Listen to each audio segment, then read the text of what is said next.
এদেশে আজান শুনে সূর্য ওঠে শহর গ্রামে, এদেশে আজান শুনে সূর্য ডুবে সন্ধ্যা নামে, এদেশে সকল কাজে সবাই বলে বিসমিল্লাহ, এদেশে ভালো কিছু দেখে শুনে হাসি মুখে সবাই বলে মাশা আল্লাহ। সুবহানাল্লাহ সুবহানাল্লাহ সুবহানাল্লাহ সুবহানাল্লাহ সুবহানাল্লাহ সুবহানাল্লাহ সুবহানাল্লাহ সুবহানাল্লাহ। ইন্নাল হামদালিল্লাহ ইন্নাল হামদালিল্লাহি নাহমাদুহু ওয়া নাস্তাঈনুহু ওয়া নাস্তাগফিরুহু ওয়া নু'মিনু বিহি ওয়া নাতাওয়াক্কালু আলাইহি ওয়া না'উযু বিল্লাহি মিন শুরুরি আনফুসিনা ওয়া মিন সাইয়্যাতি আ'মালিনা মান ইয়াহদিহিল্লাহু ফালা মুদিল্লা লাহু ওয়া মান ইউদ্লিল ফালা হাদিয়া লাহু আই ফালান তাজিদ লাহু ওয়ালিয়্যাম মুরশিদা। ونشهد أن لا إله إلا الله وحده لا شريك له هو الذي لا ضد له ولا ند له لا مثل له ولا مثيل له لا وزير له ولا كفيل له لا شبه له ولا شبيه له لا ولد له ولا والد له وهو الواحد الفرد الصمد لم يلد ولم يولد ولم يكن له كفوا أحد. ونشهد أن سيدنا ونبينا وحبيبنا وبشيرنا ونذيرنا وطبيبنا وطبيب أرواحنا وحبيبنا وحبيب ربنا محمدًا عبد الله ورسوله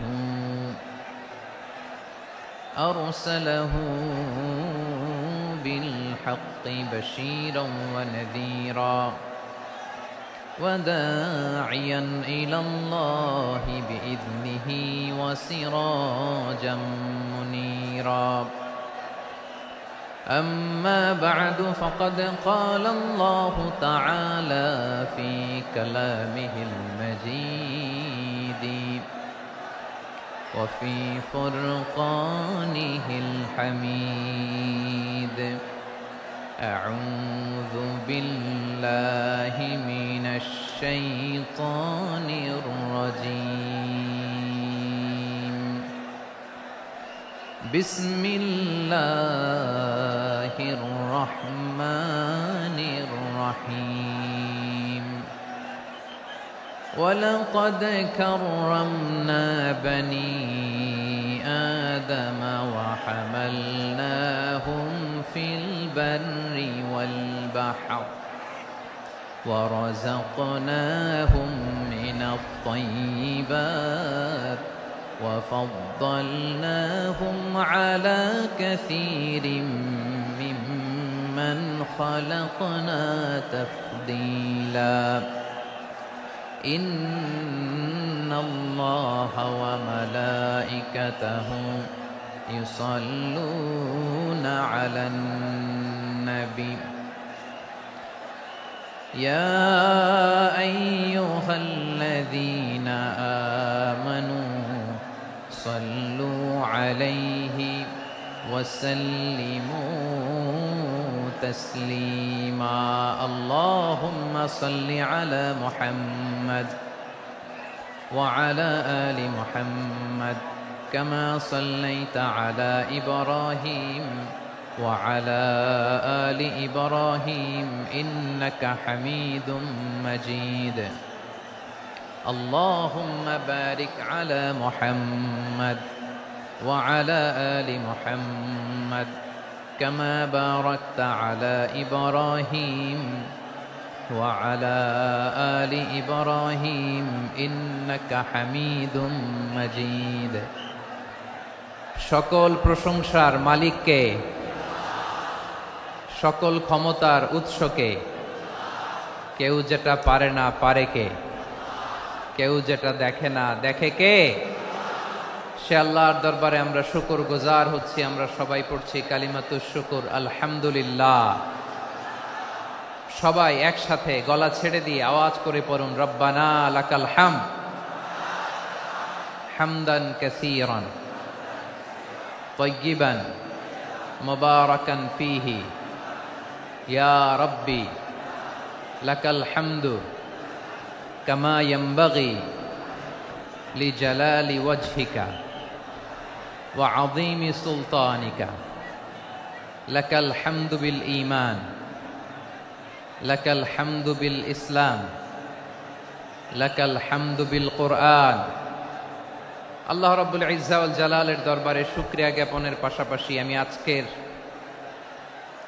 এই প্রোগ্রামের অর্গানাইজিং কমিটিকে অন্তরের অন্তঃস্থল থেকে ধন্যবাদ জানাতে চাই যে আদ-দ্বীন ফাউন্ডেশন অথরিটি তারা 3 দিন ব্যাপী যশোরের পুলের হাটে এরকম চমৎকার, গুছানো, ওয়েল অর্গানাইজড একটা তাফসীরুল কোরআনের প্রোগ্রামের আয়োজন করেছে। আমি আল্লাহর শুকরিয়া জ্ঞাপনের পাশাপাশি তাদেরকে আমার অন্তরের অন্তঃস্থল থেকে শুকরিয়া, ধন্যবাদ এবং মোবারকবাদ জানাতে চাই। আজকের প্রোগ্রামে উপস্থিত আছেন বৃহত্তর খুলনা বিভাগের ব্যবসায়ী ভাইয়েরা, কর্মজীবী ভাইয়েরা, ছাত্র ভাইয়েরা, পর্দার আড়ালে, মহিলা প্যান্ডেলে আমার মায়েরা, বোনেরা। উপস্থিত আছেন কওমি মাদ্রাসার মুহতামিম বৃন্দ, আলিয়া মাদ্রাসার প্রিন্সিপাল হুজুর, শিক্ষকবৃন্দ, ছাত্রবৃন্দ, ইমাম সাহেব, খতিব সাহেব, মুয়াজ্জিন সাহেব, আইন শৃঙ্খলায় কর্মরত ভাইয়েরা, ভলান্টিয়ার্স, মিডিয়া কর্মী, সাংবাদিক বন্ধুরা, ইউটিউবার্স, আমি সবাইকে অন্তরের অন্তঃস্থল থেকে শুভেচ্ছা জানিয়ে শুরু করতে চাই। 9টা প্যান্ডেল আছে, এখানে ধাক্কাধাক্কির কোনো মানি হয় না। তোমরা ধাক্কাধাক্কি করবা এই জন্য প্যান্ডেল করা হয় নাই 9টা। বসো, কোনো কথা নাই, বসো বসো। কানগুলো খরগোশের কানের মতো খাড়া করো, কোনো আওয়াজ নাই, আওয়াজ নাই, কোনো আওয়াজ নাই। এই যে প্রিয় ভাইয়েরা, আল্লাহর ওয়াস্তে চুপ করুন। যশোরের ভাইয়েরা, আল্লাহর ওয়াস্তে চুপ করুন। আমি 10 থেকে 0 গুনবো, এরপরে যদি আওয়াজ হয় চলে যাব, আমি চলে যাব, কিন্তু কোনো আওয়াজ নাই। আমি কিছু জিজ্ঞেস করলে উত্তর দেওয়ার সময় গলা ফাটায় আওয়াজ করতে হবে, ঠিক কিনা? বাস, এর বাইরে আর আওয়াজ নাই। 10 থেকে 0 গুনবো, হয় বসো, নয় অন্য প্যান্ডেলে যাও, কোনো আওয়াজ হবে না। 10, 9, 8, 7,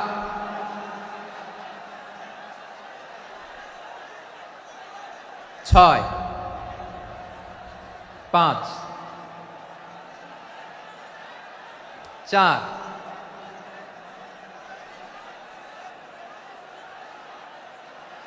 3, 2, 1, 0। প্রিয় ভাইয়েরা, অনেক আলোচনা হয়েছে 3 দিন ব্যাপী। দেশ বরেণ্য, প্রথিতযশা ওলামায়ে হযরতের মুখে আপনারা অসংখ্য কথা শুনেছেন। আমলের জন্য এগুলোই যথেষ্ট, নতুন করে আমার বলার কিছুর দরকার নাই। নতুন করে উপস্থাপনের মতো বলার মতো আমার কাছে কিছু নাইও। যা বলার ১৫০০ বছর আগে আল্লাহ তাআলা উম্মাহকে বলে দিয়েছেন, ঠিক কিনা? এমন কিতাব দান করেছে যে কিতাবে ভুল নাই, যতই পড়ি ততই শেখা যায়।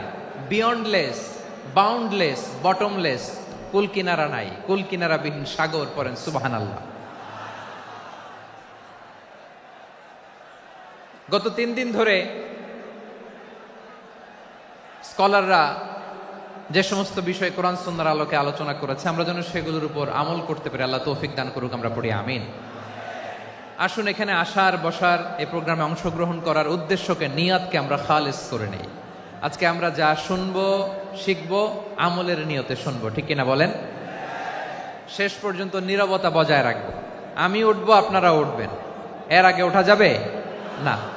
স্কেডিউলে একটু চেঞ্জ এসেছে, এশার সালাত হয়নি। আমার আলোচনার পরপরই আজান হবে, এশার সালাতে আমরা জামাতে অংশগ্রহণ করে একসাথে বিদায় নেব ইনশাল্লাহ। বলেন। বিশৃঙ্খলা করলে আমার বুঝাতে, পয়েন্টগুলো শেয়ার করতে দেরি হবে। আর এই যে এরকম নীরব নিস্তব্ধ থাকলে সুবিধা হবে। আল্লাহর ওয়াস্তে বি স্মার্ট। জায়গা না হলে চলে যাবেন, আওয়াজ করবেন না। ভলান্টিয়াররাও আওয়াজ নয়, ইশারা ইঙ্গিতে। প্রিয় ভাইরা, যে টপিকটি নিয়ে আমি আপনাদের সামনে আজকে কথা বলতে চাই, টপিকটি অনেক গুরুত্বপূর্ণ। টপিকটি হচ্ছে হিউম্যান রিসোর্স ডেভেলপমেন্ট, মানব সম্পদ উন্নয়ন। কারণ আল্লাহ তাআলা আমাদের যা দেখ আর না দেখ এটা দিছে। মানুষ আর মানুষ, 18 কোটি মানুষ, ঠিক কিনা? এই 18 কোটি জনসংখ্যার দেশে বসবাস করে আমরা খুশি না বেজার? খুশি হইতে হবে, বেজার হইেন না। জাপানের খবর জানেন? তাদের গ্রোথ রেট নিচের দিকে, উল্টো।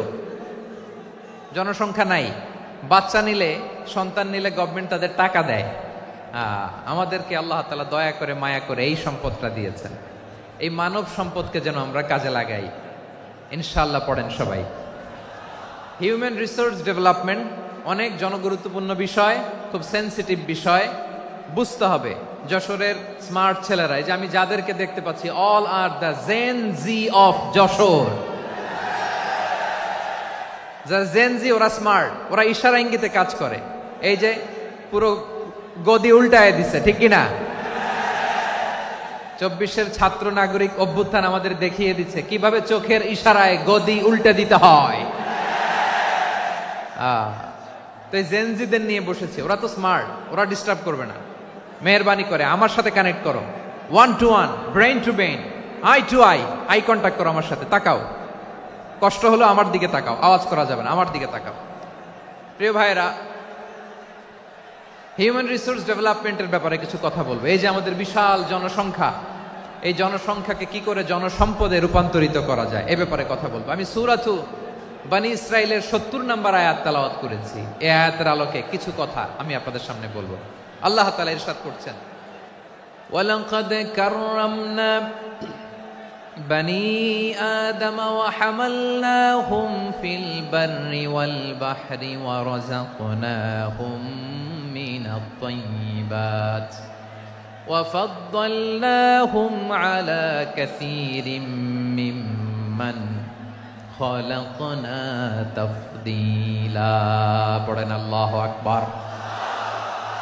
রব্বুল আলামিন বলেন, ওয়ালাকাদ কাররামনা বনী আদম, আমি বনী আদমকে সম্মানিত করেছি, বনী আদমকে মর্যাদা দিয়েছি।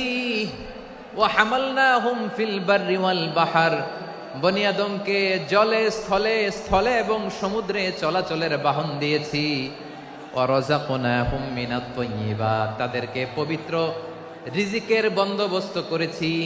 ওয়া ফাদ্দালনাহুম আলা কাসীরিম মিম্মান খালাকনা তাফদীলা, আর আমি আল্লাহ যাদেরকে সৃষ্টি করেছি তাদের মধ্য থেকে বনী আদমকে আমি শ্রেষ্ঠ বানিয়েছি।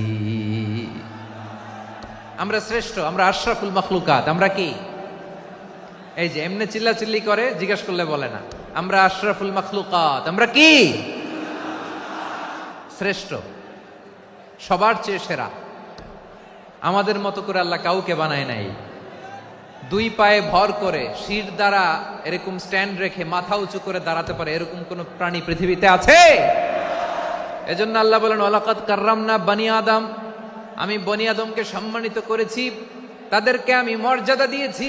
তাদেরকে আমি যত মর্যাদা দিয়েছি আমার কোন সৃষ্টিকে এত মর্যাদা দেই নাই। পড়েন সুবহানাল্লাহ। I have dignified the status of the sons of Adam. আদমের সব সন্তানের মর্যাদা আমি বাড়িয়েছি। আল্লাহ এখানে বলেননি ওয়ালাকাদ কাররামনাল মুমিনিন, আমি মুমিনের মর্যাদা বাড়িয়েছি, বলেছেন? আল্লাহ এখানে বলেন নাই ওয়ালাকাদ কাররামনাল মুসলিমিন, আমি মুসলিমের মর্যাদা বাড়িয়েছি। আল্লাহ বলেছেন ওয়ালাকাদ কাররামনা বনী আদম, আমি বনী আদমের সম্মান বাড়িয়েছি, হোক সে মুমিন কিংবা কাফের। মুসলিম কিংবা মুশরিক, আস্তিক কিংবা নাস্তিক, আরব কিংবা অনারব, যেই হোক না কেন আদম সন্তান সবগুলার মর্যাদা বাড়ায় দিয়েছে কে? সবার মর্যাদা আল্লাহ বাড়িয়েছে। মানুষ হিসেবে মর্যাদা। বিশ্বনবী সাল্লাল্লাহু আলাইহি ওয়াসাল্লাম ইহুদির লাশ দেখে দাঁড়িয়ে গেলেন। কার লাশ? আমার যশোরের ভাইয়েরা আওয়াজ করে বলুন, কার লাশ? ইহুদির লাশ দেখে দাঁড়ায় গেলেন। সাহাবারা বললেন, ইয়া রাসূলুল্লাহ, আপনি দাঁড়ালেন যে, এটা তো ইহুদির লাশ। বিশ্বনবী বললেন, আওয়ালাইসাত নাফসান, এটা কি মানুষ নয়?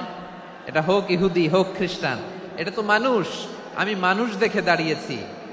আই স্যালিউট দ্য হিউম্যানিটি, আমি মানবতাকে সম্মান করেছি। পড়েন সুবহানাল্লাহ। তাহলে এই জমিনে মানুষের মর্যাদা বেশি, হোক আস্তিক হোক নাস্তিক, হোক মুমিন কিংবা কাফের। আদমের সন্তান হলে, মানুষ হলেই তার মর্যাদা বাড়িয়েছে কে? আমার কলিজার টুকরা যশোরের ভাইয়েরা, মানুষের মর্যাদা আল্লাহ এত বাড়িয়েছেন, মানুষ জীবিত থাকলেও যেমনি মর্যাদাবান, মরে গেলেও মর্যাদাবান। সুবহানাল্লাহ পড়েন। মানুষ মরে গেলে এই ডেড বডিটা কি হয়? পচে যায়, গলে যায়, মাটির সাথে মিশে যায়। তাই বলে আপনি ডেড বডির সাথে যাচ্ছে তাই করতে পারবেন না। পারবেন? কেউ যদি অন্যায় করে, তাকে যদি আপনি শাস্তির আওতায় আনেন, যা মনে চায় করতে পারবেন না। তারা আগুন দিয়ে পোড়াতে পারবেন না, নাক কাটতে পারবেন না, কান কাটতে পারবেন না, অঙ্গ বিকৃতি করতে পারবেন না। কারণ মানব জাতির মর্যাদা স্বয়ং দিয়েছে কে? ডেড বডি পচে যাবে, গলে যাবে। তারপরে ইসলাম বলে, না, খবরদার, এই মরা লাশটারও একটা মর্যাদা আছে না নাই? ইসলাম বলে এই লাশটা গলে যাবে, পচে যাবে, কিন্তু এটার অমর্যাদা করো না। কর্পূর দিয়ে, খেজুর পাতা দিয়ে, এটাকে ওয়ার্ম ওয়াটার দিয়ে, গরম পানি দিয়ে ধৌত করো। সাদা শুভ্র ধবধবে কাপড় দিয়ে লাশটাকে তুমি কাভার করো। তারপরে খাটিয়ার মধ্যে লাশটাকে রেখে বিশাল একটা প্রোগ্রাম করো, একটা ফিউনারাল প্রোগ্রাম করো। ওই প্রোগ্রামের ডানে বায়ে পেছনে লাশটারে রাখলে হবে না, প্রোগ্রামের একেবারে সামনটাতে তুমি লাশটাকে রাখো। সুবহানাল্লাহ।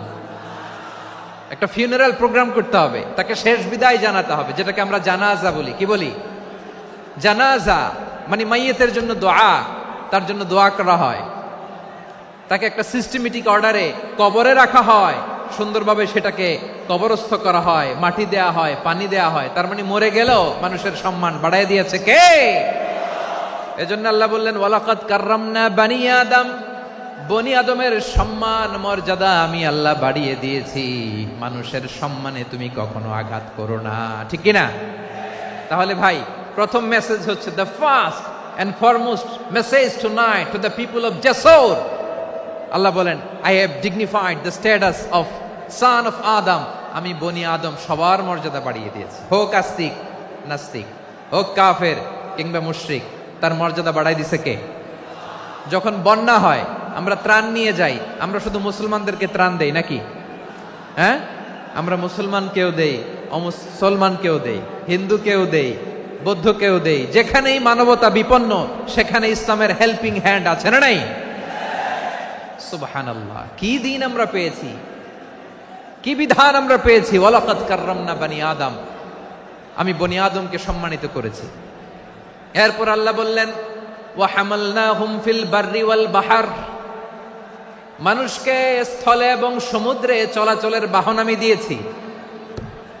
স্থলে কিভাবে চলবে, জলে কিভাবে চলবে, এই বাহনের ব্যবস্থা করেছে কে? এই জেনজি, এই সামড়া, ইরাম করতেছ কিসের জন্য? হ্যাঁ, ইরাম করলে চলবি? হ্যাঁ, বস বস বস বস। আওয়াজ করতেছো কেন? দিবা না, কথা বলতে দিবা না আমাকে? তো এইটা বুঝি তোমাদের ভালোবাসার নমুনা?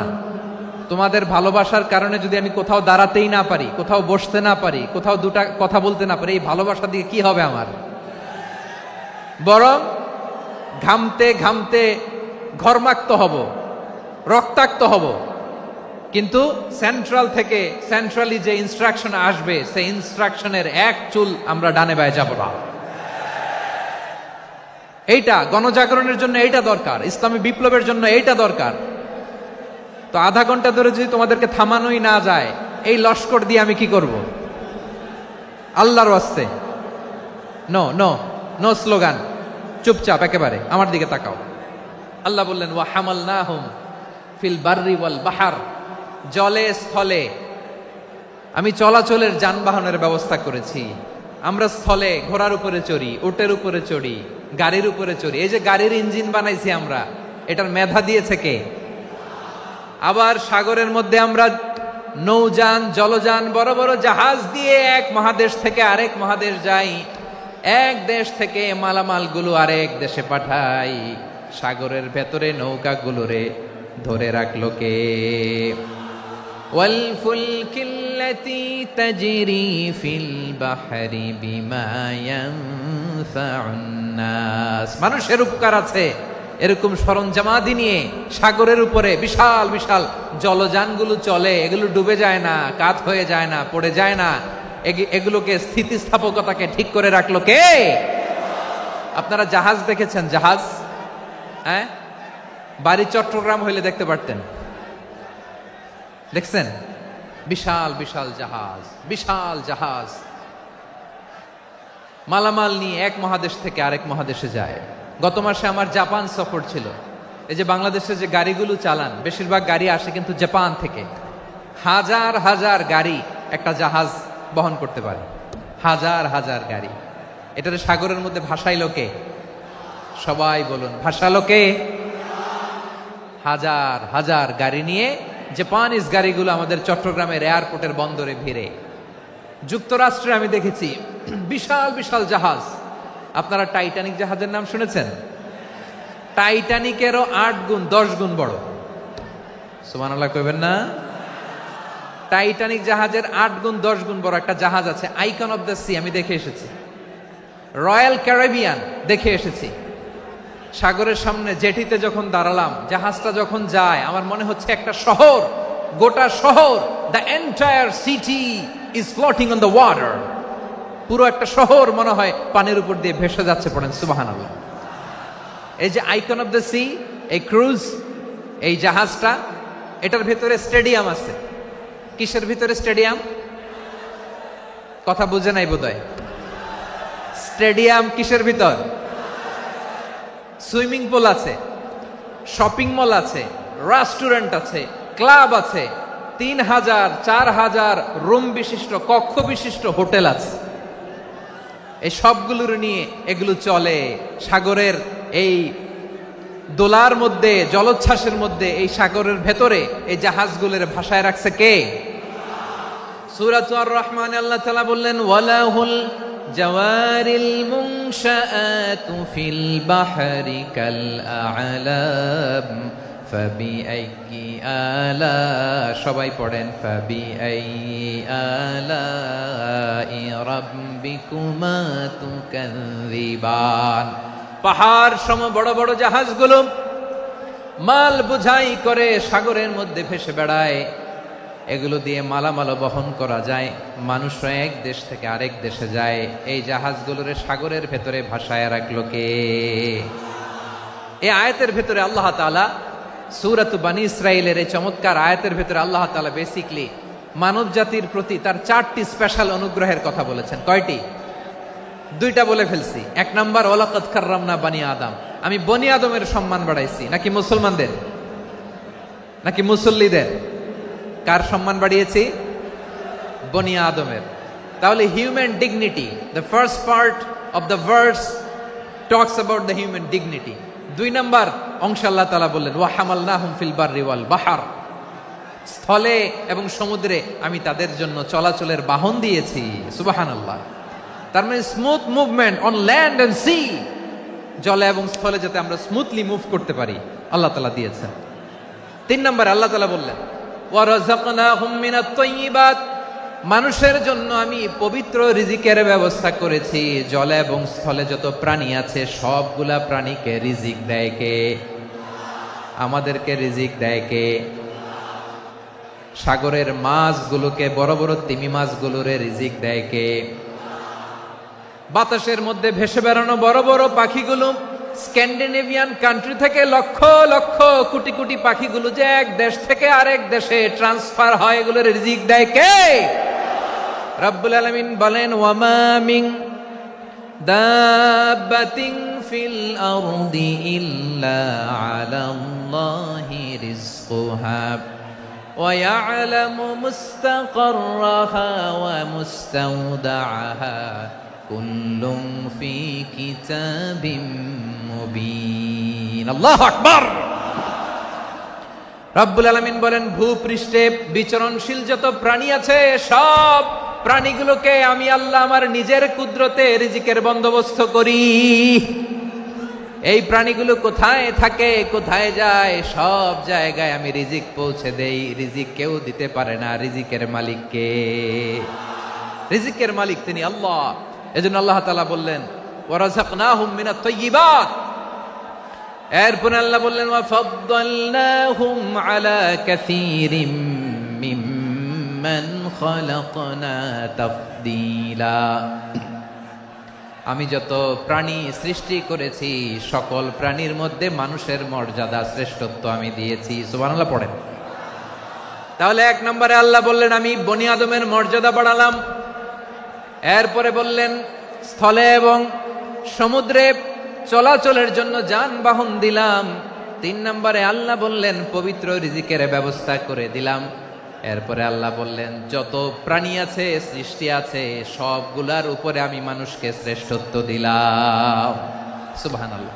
তাহলে সবচেয়ে বেশি শ্রেষ্ঠত্ব মানুষের। কার? মানুষের। শুধু তাই নয় প্রিয় ভাইরা, আকাশ এবং জমিনে যা কিছু আছে সবকিছু মানুষের জন্য, মানুষের কল্যাণে, মানুষের প্রয়োজনে, মানুষের বশীভূত করে সৃষ্টি করেছেন কে?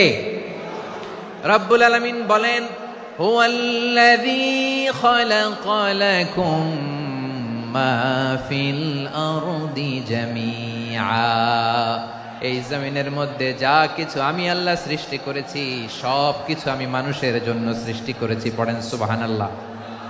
হুয়াল্লাযী খালাকা লাকুম মা ফিল আরদি জামিআ। যা আছে সব আমাদের জন্য, সব আমাদেরকে সার্ভিস দেওয়ার জন্য, আমাদের উপকারের জন্য, আমাদের কল্যাণের জন্য। আওয়াজ করে সবাই পড়ুন আল্লাহু আকবার।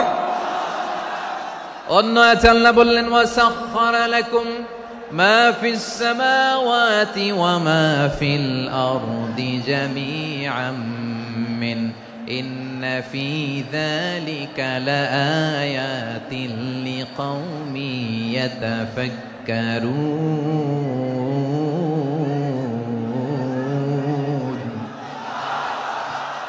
প্রথমে আয়াতে আল্লাহ বললেন জমিনে যা আছে সব তোমাদের কল্যাণে আমি সৃষ্টি করলাম।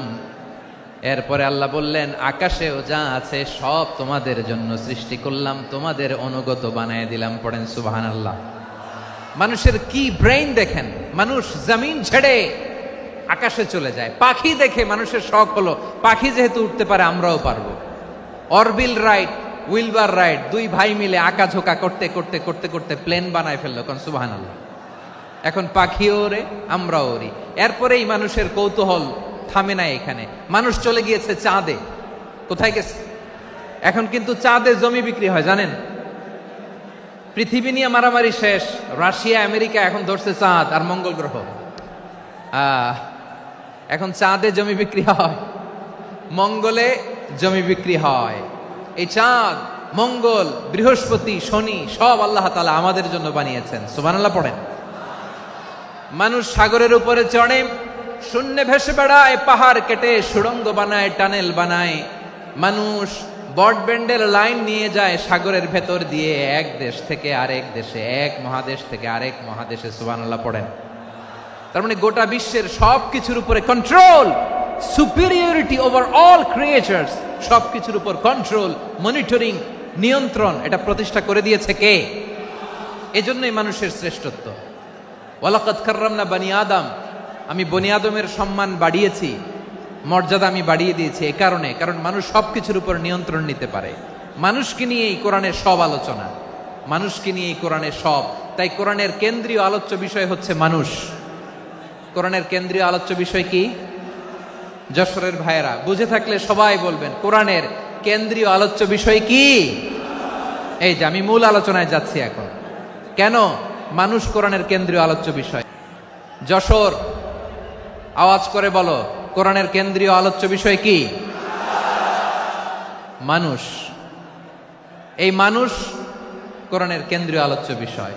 মানুষকে আল্লাহ স্বাধীনতা দিয়েছেন। ফামান শাআ ফালইউমিন ওয়া মান শাআ ফালইয়াকফুর।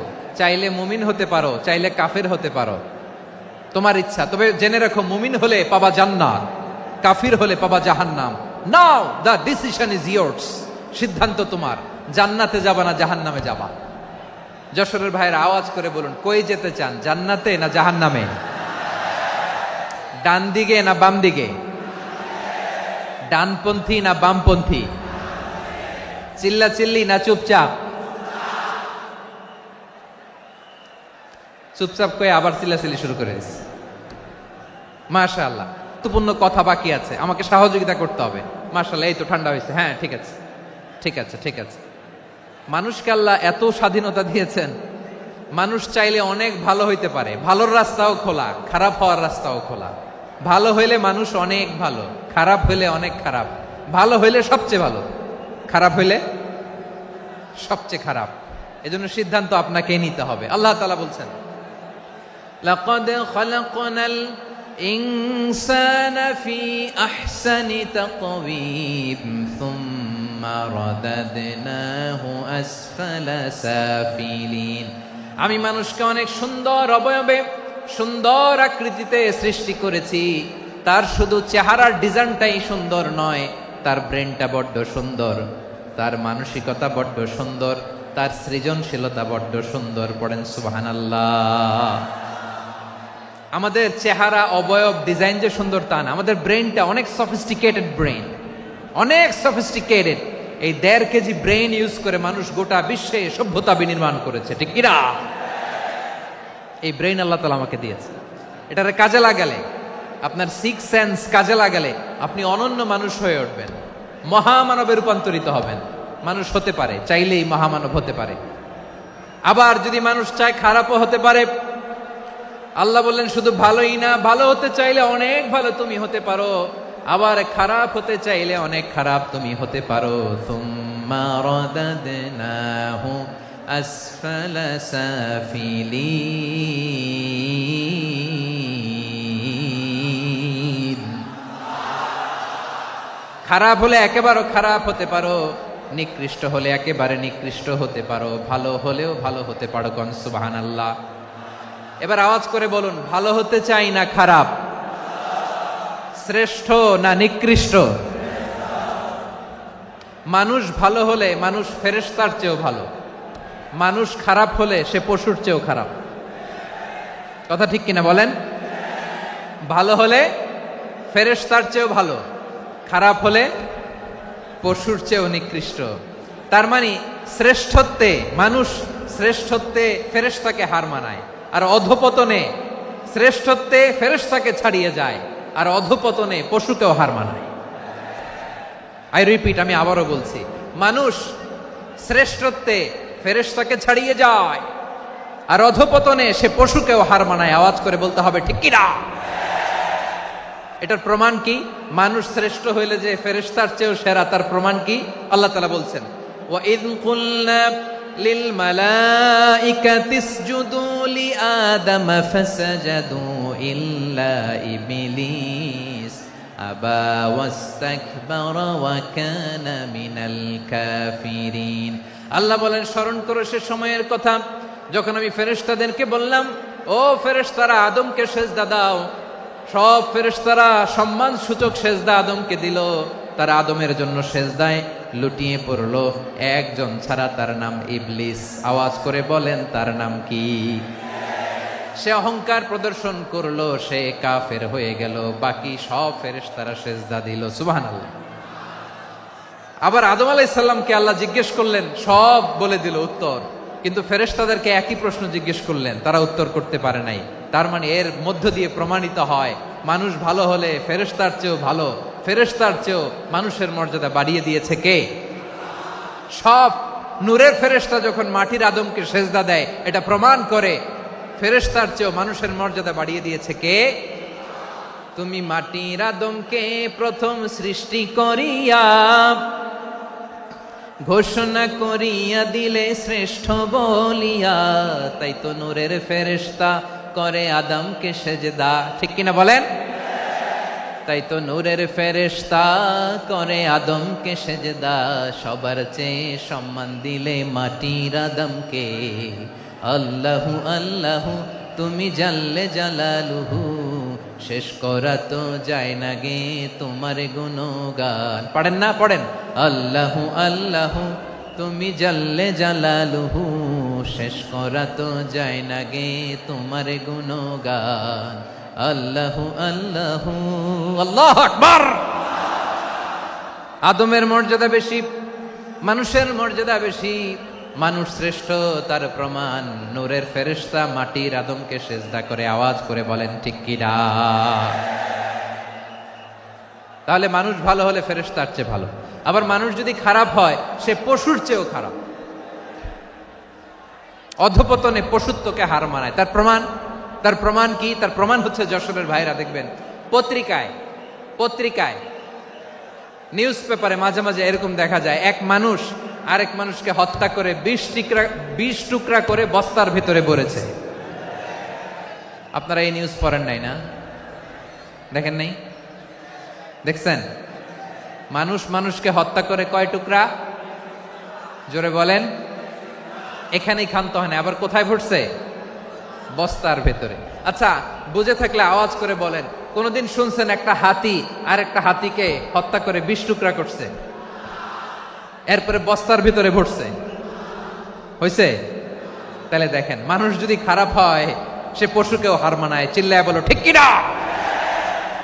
এমনও দুশ্চরিত্র মানুষ আছে যার যার নজর থেকে 6 মাসের ছোট্ট মেয়ে থেকে শুরু করে 80 বছরের বৃদ্ধারাও নিরাপদ নয়। পশুকেও হার মানে। মানুষের ঘর জ্বালিয়ে পুড়ে মেসাকার করে দেয়, জনপদের পর জনপদ জ্বালায় দেয়। এরকম আছে না নাই?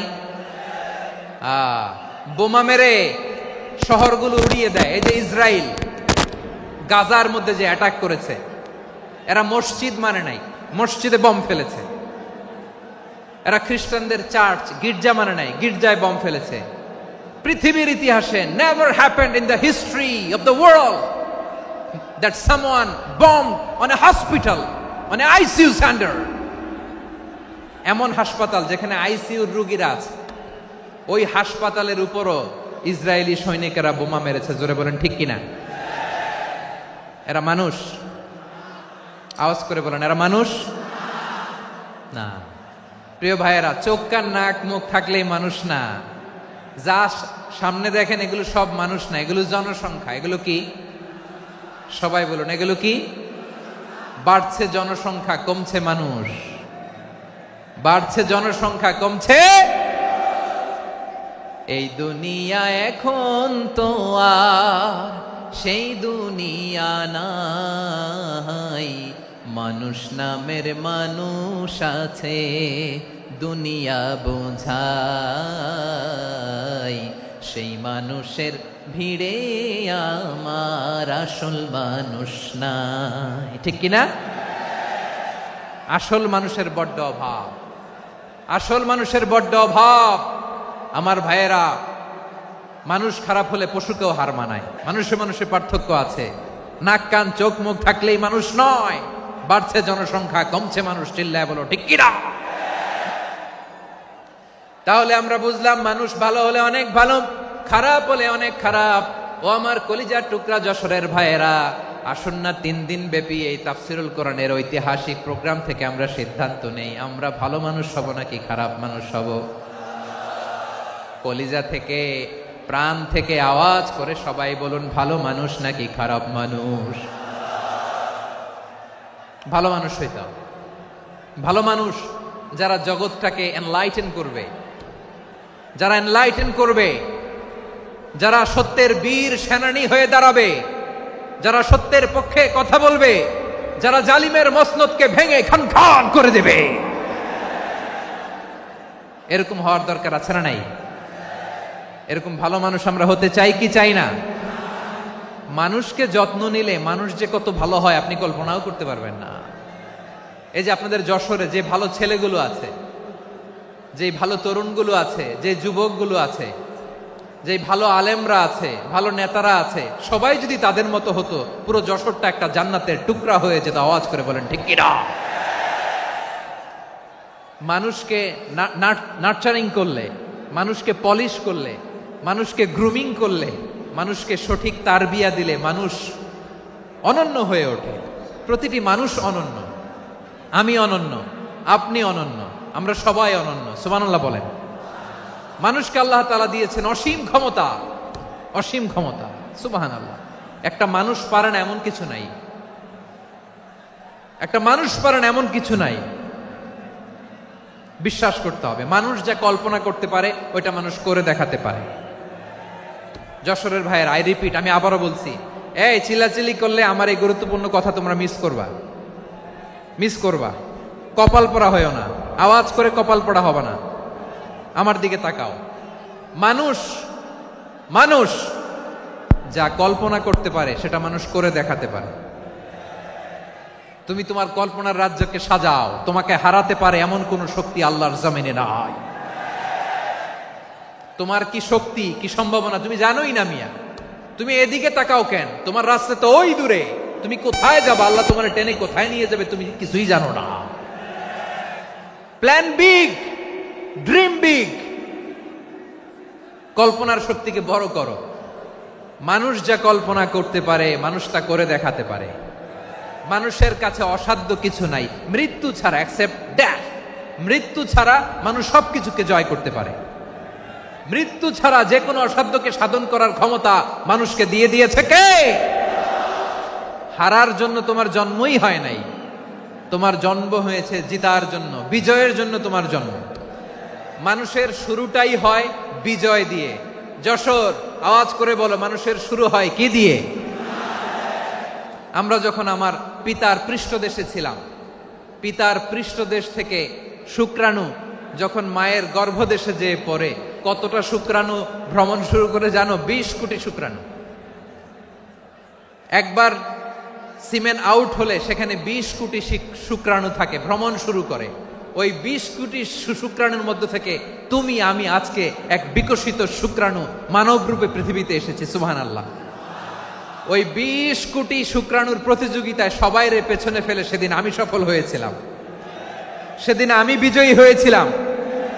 সেদিন আমি এত ছোট ছিলাম, মাইক্রোস্কোপ দিয়েও আমার অস্তিত্ব টের পাওয়া যায় না। আমি এত তুচ্ছ ছিলাম, নগণ্য ছিলাম। আমার কান ছিল না, আমার চোখ ছিল না, আমার হাত ছিল না, আমার জন্য রিকমেন্ডেশন করার মতো মামু ছিল না, খালা ছিল না, কেউ ছিল না। তারপরেও ওই প্রতিযোগিতায়, ওই কম্পিটিশনে যখন আমারে কেউ হারাতে পারে নাই, আল্লাহর জমিনেও আমারে কেউ হারাতে পারে না। হারার জন্য তোমার জন্মই হয় নাই, তুমি আসছোই জিতার জন্য। সুবহানাল্লাহ। বিশ্বনবী বলেন, আন্নাসু মাআদিন কামাআদিনি যাহাবি ওয়াল ফিদ্দা খিয়ারুহুম ফিল জাহিলিয়াতি খিয়ারুহুম ফিল ইসলাম। Peoples are like mines of gold and silver. সোনার খনি, রূপার খনি, এর চেয়েও বড় খনি হচ্ছে এই মানব সম্পদের খনি। আওয়াজ করে বলেন আল্লাহু আকবার। আল্লাহ তাআলা এই সম্পদ আমাদেরকে দিয়েছে। বিশ্বনবী বলেন, মানুষ হচ্ছে খনির মতো। খিয়ারুহুম ফিল জাহিলিয়াতি খিয়ারুহুম ফিল ইসলাম। জাহিলি যুগে যারা সেরা, ইসলামেও তারা সেরা। ইদা ফাকুহু, যদি তারা বুঝবান হয় তাহলে তাদেরকে সেরা বানায় দিবে কে? তাহলে মানুষের চেয়ে সেরা কেউ হতে পারে? মানুষের চেয়ে অনন্য কেউ হতে পারে? মানুষকে কেউ হারাতে পারে? আওয়াজ করে বলো, তোমাকে কেউ হারাতে পারবে? এই সাহস জাগছে আজকের আলোচনা থেকে। আমি তুমি অনন্য, আমাকে তোমাকে হারায় দেওয়া এত সহজ না, ঠিক কিনা? একটা কথা জীবনের সাথে সেট করে নিতে হবে, আমি জিতি নয় শিখি, আমি কখনো হারি না। জীবনের সাথে সেট করে নাও, জেনজি অফ যশোর, আমি কখনো হারি না, আমি হয় জিতি নয় শিখি। চিল্লায় বলো ঠিক কিনা? আমি কখনো হারি না, আমার হারানো এত সোজা না। কি সাহস জাগছে? বুকে সাহস জাগছে? তাকবীর পড়ো, লিল্লাহে তাকবীর। তাহলে বিশ্বনবী বললেন, নাসু মাআদিন, মানুষ হচ্ছে খনি। এই ধাক্কা ধাক্কি, আমি জানি এগুলো ভালোবাসার ধাক্কা ধাক্কি, এজন্য আমি সহ্য করে নেই। এগুলো যে ভালোবাসার ধাক্কা ধাক্কি এটা আমরা বুঝি। পৃথিবীর কোন আইন, সিকিউরিটি প্রটোকল দিয়ে এটারে মানানো যাবে না, কারণ এটা তো ভালোবাসা, লাভ। লাভ কোনো আইন কানুন দিয়ে বাধা যায় না, মানানো যায় না, ঠিক কিনা বলো?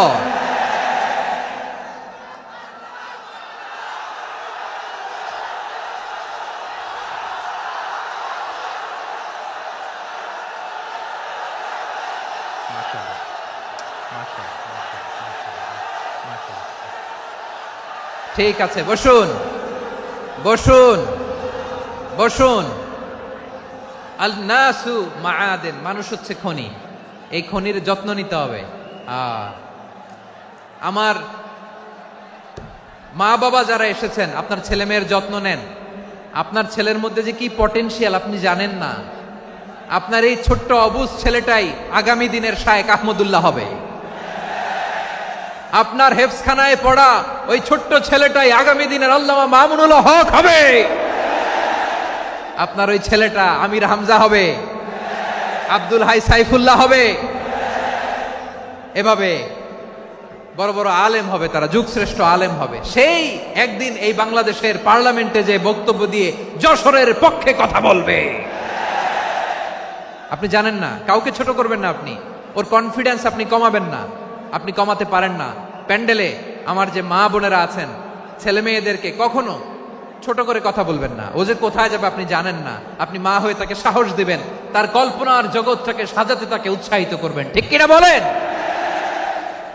আর আমার প্যান্ডেলের আমার প্রিয় শ্রদ্ধাশীলা মায়েরা বোনেরা, আপনারা তো আরো দামি সম্পদ।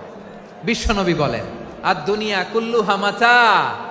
আল্লাহ আল্লাহ আল্লাহ, বিশ্বনবীর কথার ওজন দেখেন। আর দুনিয়া কুল্লুহা মাতা ওয়া খায়রু মাতা'আদ দুনিয়াল মারআতুস সালিহা। বিশ্বনবী বলেন, দুনিয়ায় যা দেখো সব আল্লাহর দেওয়া অ্যাসেট, মানে সম্পদ।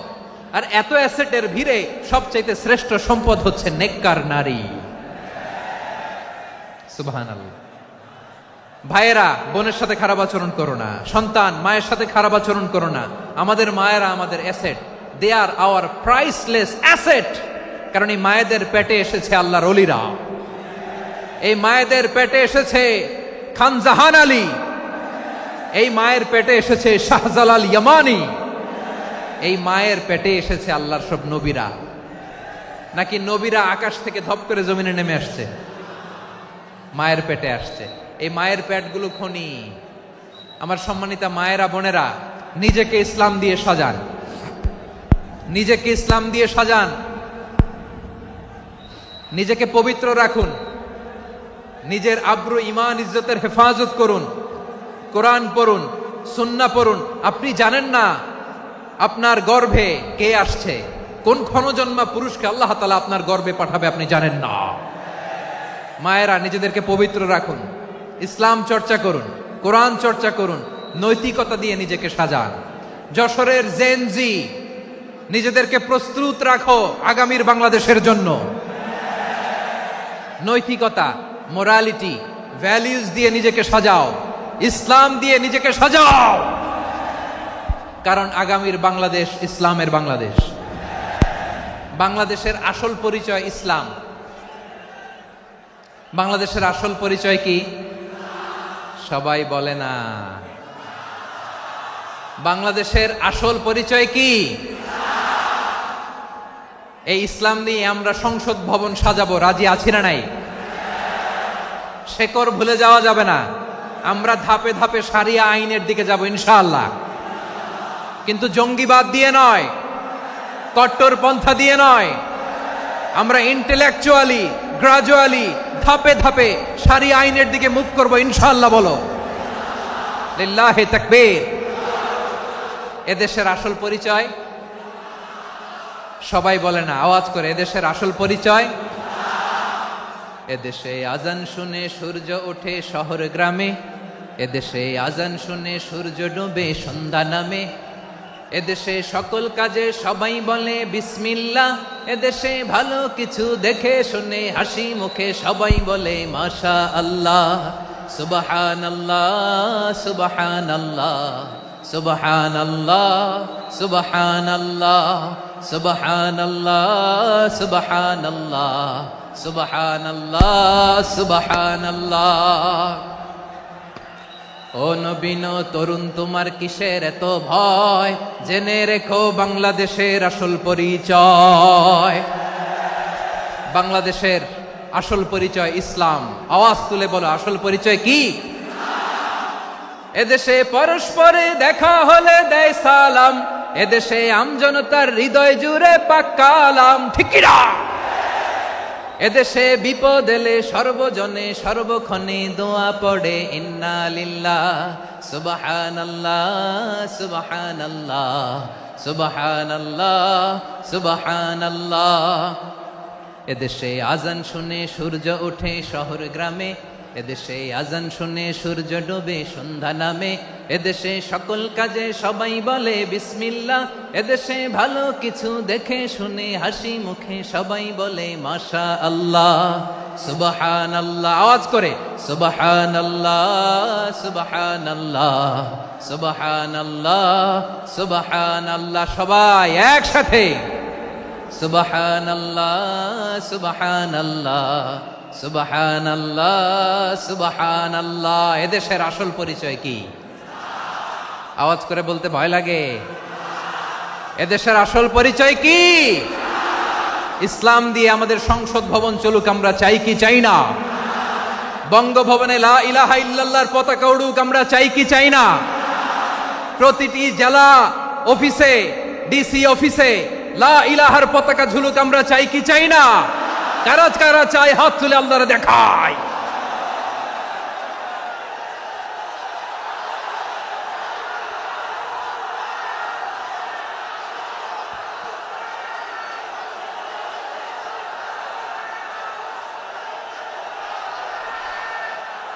মাশাআল্লাহ মাশাআল্লাহ মাশাআল্লাহ মাশাআল্লাহ।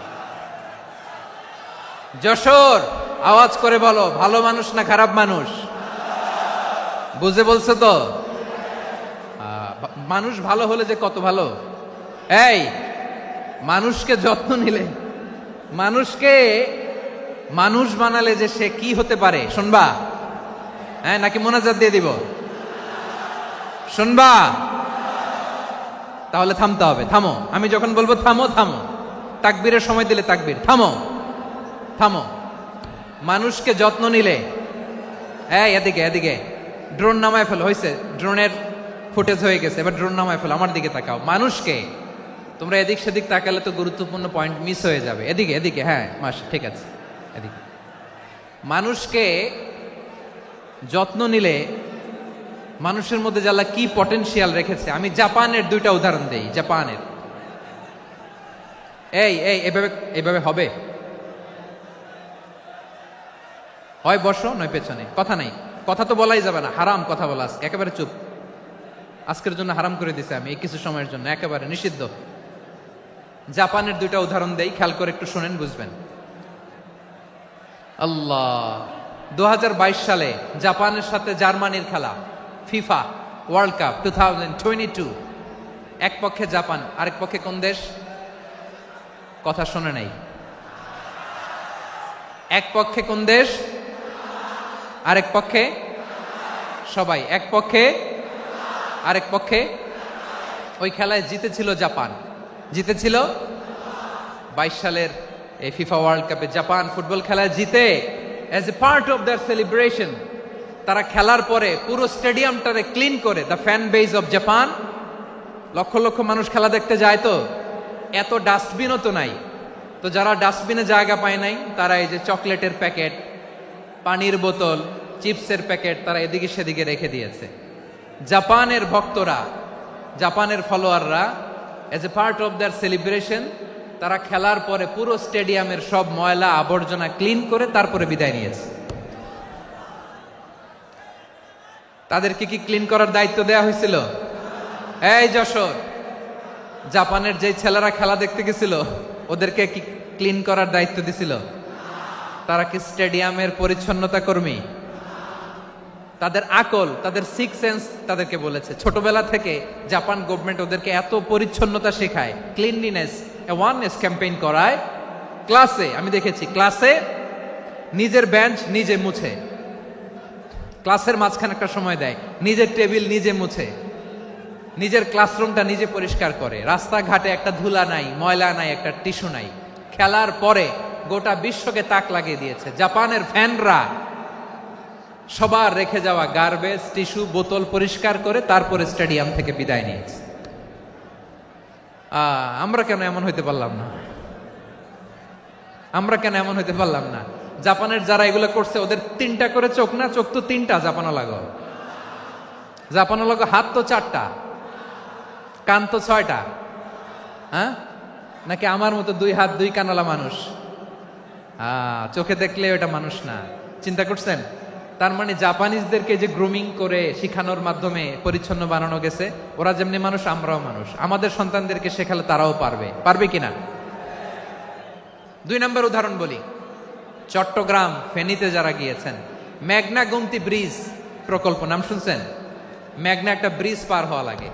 এই মেঘনা গোমতী, এখানে 3টা ব্রিজ কাঁচপুর সহ, এই 3টা ব্রিজের নির্মাণ কাজ, রেনোভেশনের কাজ দেয়া হয়েছিল জাপানের একটা কোম্পানিকে। কাকে? জাপানের কোম্পানি। নির্মাণ শেষে 738 কোটি টাকা বেঁচে গেছিল, এটা গভর্নমেন্টের হাতে দিয়ে তারা বিদায় নিয়েছে। কত টাকা? 738 কোটি টাকা। যত প্রাক্কলিত ব্যয় নির্ধারণ করা হয়েছে সব টাকা সরকার, তৎকালীন সরকার 2019-এর সরকার, কারা ছিল তো জানেন? এই 2019-এর সরকার তাদেরকে দিয়েছে। তারা রিনোভেশন নির্মাণ শেষে 738 কোটি টাকা অতিরিক্ত বেঁচে গেছিল, এটা আবার গভর্নমেন্টের হাতে বুঝাই দিয়ে তারা বিদায় নিচ্ছে। আমরা কেন এমন হইতে পারলাম না? জাপানের ওরাও মানুষ, আমরাও মানুষ। তার মানে মানুষে মানুষে পার্থক্য আছে না নাই? আচ্ছা, জাপানের 2টা উদাহরণ দিলাম, এবার আমার দেশের 2টা উদাহরণ দিব না?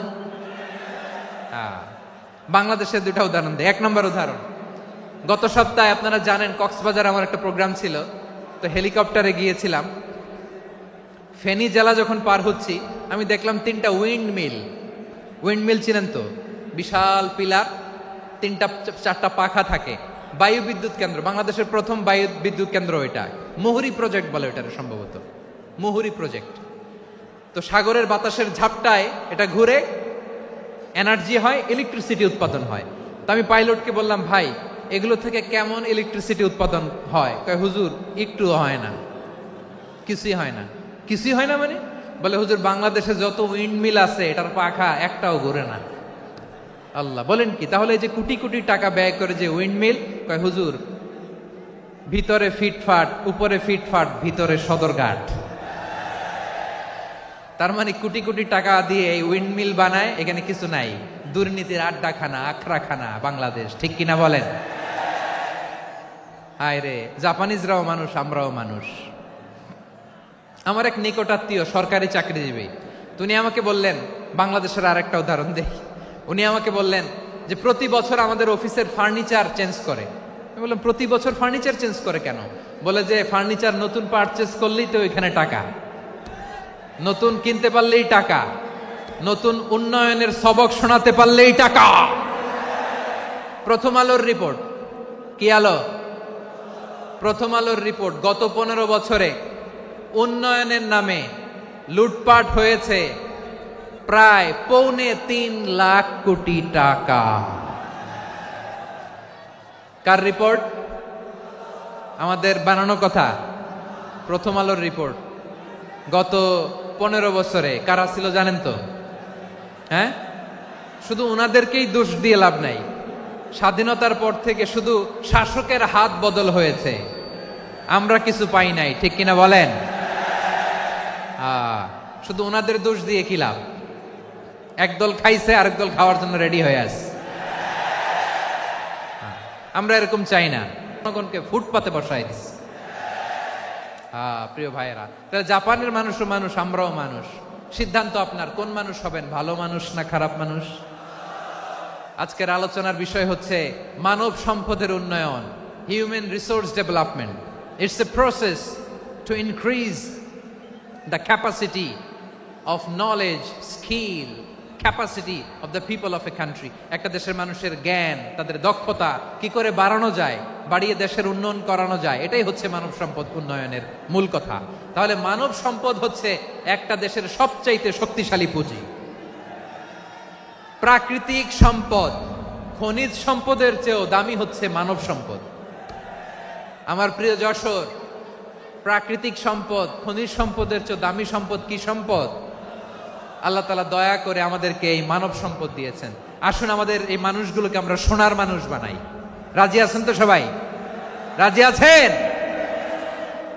মানুষ পারে না এমন কোনো কিছু নাই, চাইলে সব পারে। এজন্য মানুষকে তারবিয়া দিতে হবে, যথাযথভাবে তাদেরকে গড়তে হবে। আসুন আমরা সিরাতের আয়নায় বিশ্বনবীর জীবনী থেকে দেখি তিনি কিভাবে হিউম্যান রিসোর্সকে ম্যানেজ করতেন। যদি আপনাদের সময় হয় দু একটা উদাহরণ দিয়ে আজকে আমি আমার আলোচনার বিদায় নিব। হবে সময় হবে কয়েক মিনিট? হ্যাঁ, শান্ত থাকবেন তো? শান্ত থাকবা? হ্যাঁ ঠিক আছে। এই ধাক্কার মধ্যে ঢুকছে, এবার মজা বুঝতেছো তো? হ্যাঁ, মানা করছিলাম না? ঠিক আছে, টের পাও। হ্যাঁ ঠিক আছে। যে আওয়াজ করবে আমি ওকে দেখতেছি, কে কে আওয়াজ করে দেখতেছি। শেষ কথা, শেষের দিকে চলে আসছি। বিষ্ণু ইসলাম কিভাবে হিউম্যান রিসোর্সকে ম্যানেজ করতেন, মজার কথা আছে কয়েকটা, বলে বিদায় নিব। বিশ্বনবী কিভাবে এই মানব সম্পদকে ম্যানেজ করতেন। বিশ্বনবী he was a very good talent hunter, চৌকস ট্যালেন্ট হান্টার ছিল। কার মধ্যে কি ট্যালেন্ট আছে দেখলেই বুঝে ফেলতেন। সুবহানাল্লাহ পড়বেন না? কি নবী আমরা পেয়েছি! He was a very good talent hunter. আমার নবী তিনি চৌকস ট্যালেন্ট হান্টার ছিলেন। কার মধ্যে কি প্রতিভা বের করতেন, ওই প্রতিভাকে ইসলামের কল্যাণে কাজে লাগাতেন। সুবহানাল্লাহ বলেন। যাকে যেই জায়গায় সেট করলে ভালো হবে তাকে ওই জায়গায় সেট করতেন। কয়েকজন সাহাবীর জীবনী শোনাই। আবু মাহজুরা রাদিয়াল্লাহু তাআলা আনহু, মক্কার মুয়াজ্জিন, আগে ছিল মুশরিক, পরে হইছে মুমিন। উনি কিভাবে মুমিন হইলেন এই ঘটনাটা একটু আপনাদের শোনাতে চাই। তা আপনাদের তো সময় নাই হাতে। হ্যাঁ সময় আছে? এই যে এই জেনজি শেষ করে দিল আজকের প্রোগ্রামটা। 1 ঘন্টা ধাক্কা ধাক্কি করে কেমনে দাঁড়ায় আছে আমি বুঝলাম না।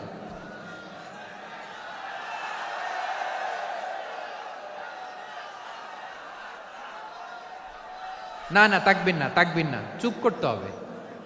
What I need you stop,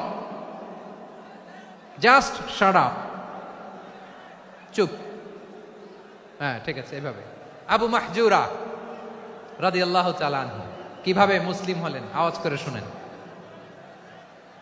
হুনাইনের যুদ্ধ 8ম হিজরি, বিষ্ণু ইসলাম হুনাইনের যুদ্ধ শেষে ফিরতেছেন।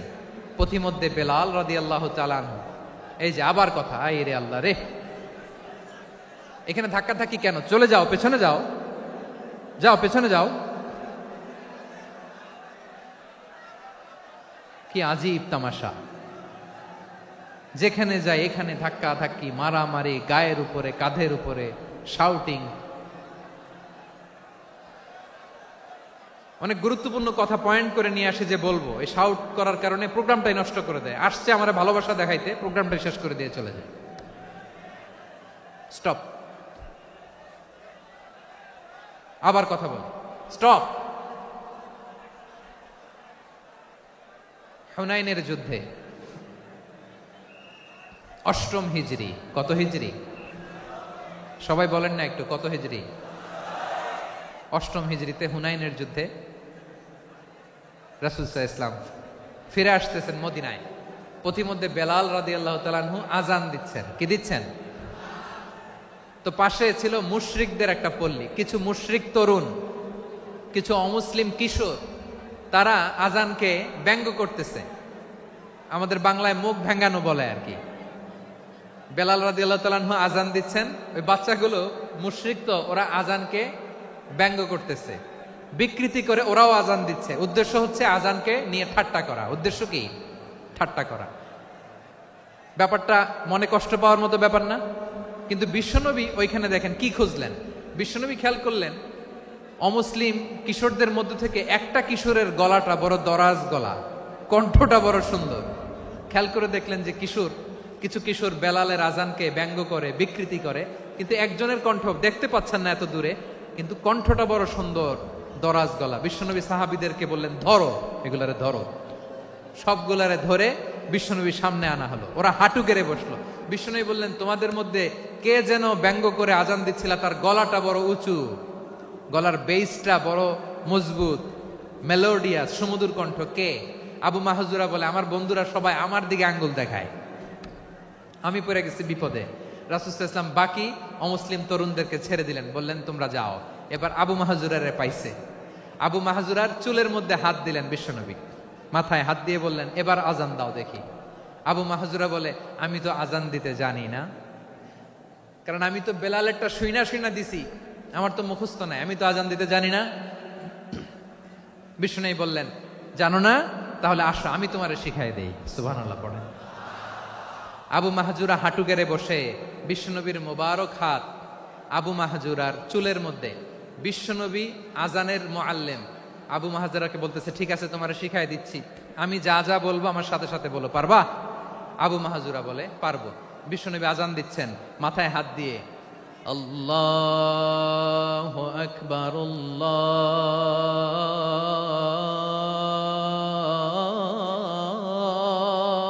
আকবার। আবু মাহজুরা এই বাক্যটা পড়লেন। বিশ্বনবী দ্বিতীয় বাক্য পড়তে আরম্ভ করলেন, আল্লাহু আকবার,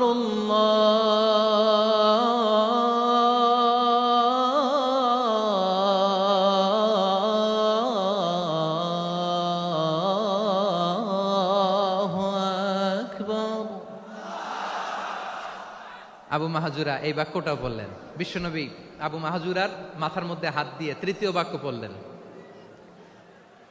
আশহাদু আল্লা ইলাহা ইল্লাল্লাহ,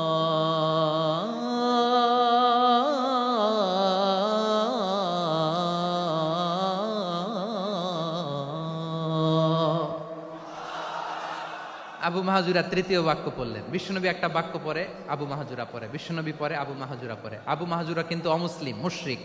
আবু মাহজুরা বলে, এক একটা বাক্য পড়ি আমার কলিজাটা গলে ঠান্ডা হয়ে যায়। এতদিন মোহাম্মদকে গালি দিতাম, এখন মোহাম্মদ আমার মাথায় যখন হাত রাখছে আমার সারা শরীর ঠান্ডা হয়ে গেছে। বিশ্বনবী আজান শিখাচ্ছেন, একটা একটা বাক্য পড়ে আবু মাহজুরাও পড়ে, বিশ্বনবী পড়ে আবু মাহজুরাও পড়ে। পুরো বাক্যগুলো যখন শেষ, আজান শেষ, আবু মাহজুরাও যখন পুরো আজান পড়লেন, আবু মাহজুরা বললেন, এতদিন মোহাম্মদের চেহারা দেখলে আমার ঘৃণা লাগতো, আজ থেকে মোহাম্মদের চেহারার চেয়ে প্রিয় চেহারা আমার কাছে নাই। আবু মাহজুরা বললেন, ও মুহাম্মদ, আজানের বাক্য তো আপনি আমারে শেখালেন, এখানেই শেষ করবেন না, আপনি আমারে পড়ায় দেন, লা ইলাহা ইল্লাল্লাহু মুহাম্মাদুর রাসূলুল্লাহ সাল্লাল্লাহু আলাইহি ওয়াসাল্লাম। বিশ্বনবীর সাথে দাঁড়িয়ে উনি শাহাদা পড়ে মুসলমান হয়ে গেলেন। এবার আবু মাহজুরা বলে, ইয়া রাসূলুল্লাহ, ইয়া হাবিবাল্লাহ, আমি মুমিন হয়েছি, মুসলমান হয়েছি, আপনার কাছ থেকে আজান শিখার সৌভাগ্য আমি লাভ করেছি গো নবী। আমার কণ্ঠের বড় তারিফ করেছেন, আপনি আমার আজানকে আপনি পছন্দ করেছেন। একটা জিনিস আপনার কাছে চাই, আপনি আমাকে মক্কার মসজিদুল হারামের মুয়াজ্জিন হিসেবে অ্যাপয়েন্ট করে দে। বিষ্ণু ইসা ইসলাম বললেন, যাও আবু মাহজুরা, আমি তোমাকে পৃথিবীর শ্রেষ্ঠতম মসজিদ মক্কার মসজিদুল হারামের মুয়াজ্জিন হিসেবে অ্যাপয়েন্ট করে দিলাম। দেখছেন কিভাবে ট্যালেন্ট হান্টিং করতে হয়, কিভাবে হিউম্যান রিসোর্স মানব সম্পদকে ব্যবহার করতে হয়। আসছিল আজানকে ভেঙাইতে, আসছিল কেন? আজানকে ব্যঙ্গ করার জন্য, বিকৃত করার জন্য। আজানকে বিকৃত করতে যে ইসলামের সবচেয়ে শ্রেষ্ঠ মসজিদের মুয়াজ্জিন হয়ে গেল। পড়েন সুবহানাল্লাহ। হযরত আবু মাহজুরা রাদিয়াল্লাহু তাআলা আনহু ওনার এই সুললিত কণ্ঠ ব্যবহার করে মসজিদুল হারামে এত সুন্দর করে আল্লাহু আকবার বলে আজান দিতেন, মানুষগুলোর, মুসল্লিগুলোর, মক্কাবাসীর হৃদয়কে তিনি বিগলিত করে দিতেন, মানুষের হৃদয়কে ঠান্ডা হয়ে যেত। শুধু এখানেই শেষ না আমার যশোরের ভাইয়েরা, বিশ্বনবী যখন সাইয়েদনা আবু মাহজুরা রাদিয়াল্লাহু তাআলা আনহুকে আজান শিখাচ্ছিলেন, বলেন তো বিশ্বনবীর হাতটা কোথায় ছিল? আবু মাহজুরার মাথার সামনে, এই চুলের উপরে ছিল। আবু মাহজুরা ওই স্মৃতিটাকে ধারণ করবার জন্য, ওই স্মৃতিকে বহন করার জন্য বিশ্বনবীর মোবারক হাত আবু মাহজুরার কপালের চুলের যেই জায়গায় লেগেছে, মৃত্যুর আগের দিন পর্যন্ত আবু মাহজুরা মাথার ওই চুলে কোনোদিন ছুরি আর কামার লাগায় নাই, সেখানে কেচি লাগায় নাই, চুলের মধ্যে খুর লাগায় নাই। আবু মাহজুরা ডান দিকের চুল কাটতো, বাম দিকের চুল কাটতো, পেছনের চুল কাটতো, সামনের চুল কাটতো না। আবু মাহজুরা রাদিয়াল্লাহু তাআলা আনহুর সামনের চুলগুলো বড় হতে হতে যখন এত বড় হয়ে যায়, তিনি চুলগুলো পেঁচিয়ে মাথার মধ্যে রাখতেন, তারপরে তিনি পাগড়ি পরতেন। সবাই জিজ্ঞেস করতো, আবু মাহজুরা এটা আবার কেমন স্টাইল? দেখতে তোমারে কি বিদঘুটে লাগে? কেমন অড লাগে, কেমন খারাপ দেখা যায়। মক্কায় এমন কোন মানুষ তো দেখি নাই ডানে চুল কাটে, বায়ে চুল কাটে, পেছনে চুল কাটে, সামনে কাটে না। ওরে আবু মাহজুরা, কেমন দেখা যায় তোমারে, তুমি সামনের চুল কাটো না কেন? আবু মাহজুরা বলে, আমি হাঁটু গেড়ে পেয়ারা নবীর সামনে বসেছিলাম, আমার এই মাথার চুলের মধ্যে মুবারক হাত লাগিয়ে বিশ্বনবী নিজে আমাকে আজানের প্রতিটা বাক্য শিক্ষা দিয়েছেন। বিশ্বনবীর মুবারক হাত, পবিত্র হাত আমার মাথার চুলের যেই জায়গায় লেগেছে, আমি চাই ওই চুলগুলা নিয়ে আমি আমার কবরের ভিতরে যাব। সাইয়েদনা আবু মাহজুরা রাদিয়াল্লাহু তাআলা আনহু ইন্তেকালের আগের পর্যন্ত মাথার সামনের চুলগুলা কাটে নাই। মাথার সামনের চুল তিনি কাটেন নাই। সুবহানাল্লাহ বিহামদি। কেমন ভালোবাসতেন বিশ্বনবী সাহাবীদেরকে, সাহাবারা কেমন ভালোবাসতেন বিশ্বনবীকে। সামনের চুলগুলো বড় হতে হতে এত বড় ছিল, পেঁচিয়ে রেখে পাগড়ি করতেন, কাটতেন না। নবীর হাত লেগেছিল। সুবহানাল্লাহ পড়েন। তাহলে what is the lesson, moral of the story কি? মোরাল অফ দ্য স্টোরি হচ্ছে, আসছিল আজানকে ব্যঙ্গ করার জন্য, বিকৃত করার জন্য, হয়ে গেল মসজিদুল হারামের মুয়াজ্জিন। দেখেন বিশ্বনবী একটা খারাপ সিচুয়েশনের মধ্যে থেকে কি ভালো জিনিস বের করে আনলেন। আমি যে শুরুতে বলেছি কিভাবে তিনি হিউম্যান রিসোর্সকে ডেভেলপ করেছেন, ম্যানেজ করেছেন। তিনি যে চৌকুশ ট্যালেন্ট হান্টার ছিল, দেখেন সবার মধ্যে থেকে এর বাছাই করে মুয়াজ্জিন বানাই দিয়েছেন। সুবহানাল্লাহ পড়েন। তার মানে এই না সবাইরে ধরে ধরে উনি মুয়াজ্জিন বানাইছেন। যার যেই ট্যালেন্ট আছে তাকে ওই কাজে অ্যাসাইন করেছেন। যার যেই প্রতিভা আছে তার প্রতিভাকে ইসলামের কাজে লাগিয়েছেন। সুবহানাল্লাহ পড়েন। যায়েদ বিন সাবিত রাদিয়াল্লাহু তাআলা আনহু নাম শুনেছেন? যশোর কথা বেরোয় না। যদি জিজ্ঞাসা সালমান খানের নাম শুনছেন, সবাই হাত তুলবে, জি হুজুর শুনছি, মানে সব দেখা শেষ। সালমান খান, আমির খান, অমুক খান, সব খান মুখস্থ, কিন্তু যায়েদ বিন সাবিতের নাম মুখস্থ নাই মুসলমানদের। যেই সাহাবী মাথার সামনের চুল কাটে নাই, মসজিদুল হারামের মুয়াজ্জিন বানাইছেন বিশ্বনবী, সাহাবীর নাম কি? খায়া ফেলাইছে, স্লোগানের সাথে খায়া ফেলাইছে। আবু মাহজুরা। কি নাম? আবু মাহজুরা আল জুমাহি রাদিয়াল্লাহু তাআলা আনহু। এই নামটা আজকে নিয়ে যাইতে হবে যশোর। আবু মাহজুরা রাদিয়াল্লাহু তাআলা আনহু। 2 নম্বরে বলছিলাম যায়েদ বিন সাবিত রাদিয়াল্লাহু তাআলা আনহু।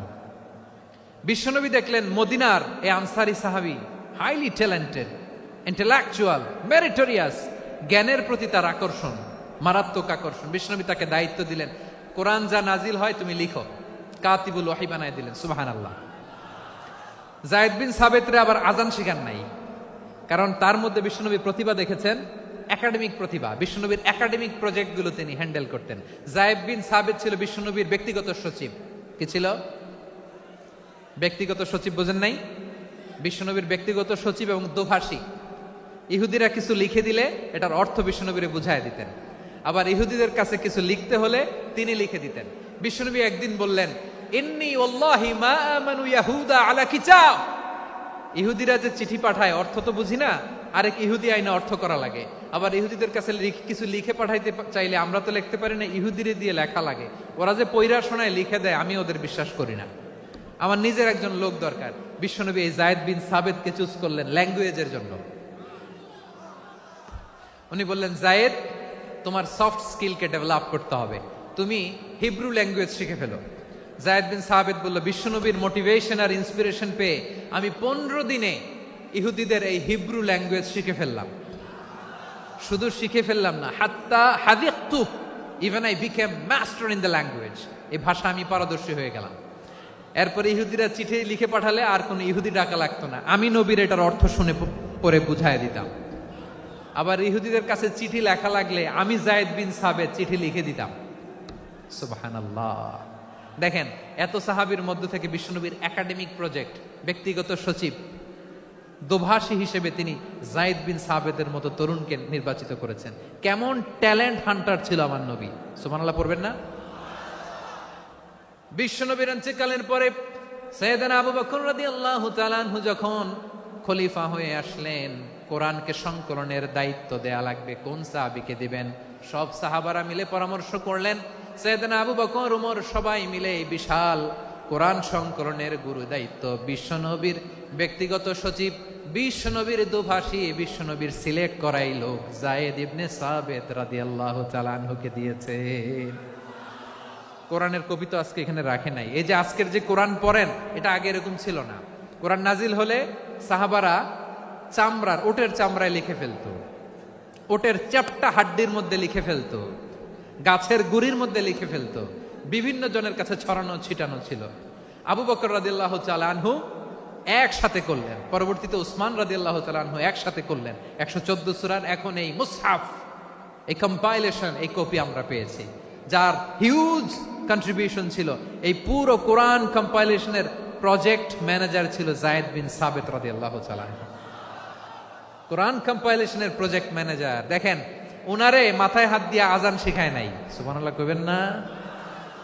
তাহলে প্রথম সাহাবী আবু মাহজুরাকে মুয়াজ্জিন বানাইলেন, যায়েদ বিন সাবিতকে ব্যক্তিগত সচিব আর দোভাষী বানালেন, মুসআব ইবনে উমাইর রাদিয়াল্লাহু তাআলা আনহুকে ইসলামের প্রথম অ্যাম্বাসেডর বানালেন। তাহলে তৃতীয় নাম্বার একজন সাহাবীর নাম বলছি, মুসআব ইবনে উমাইর। মুসআব কি নাম? নামটা কেমন লাগে?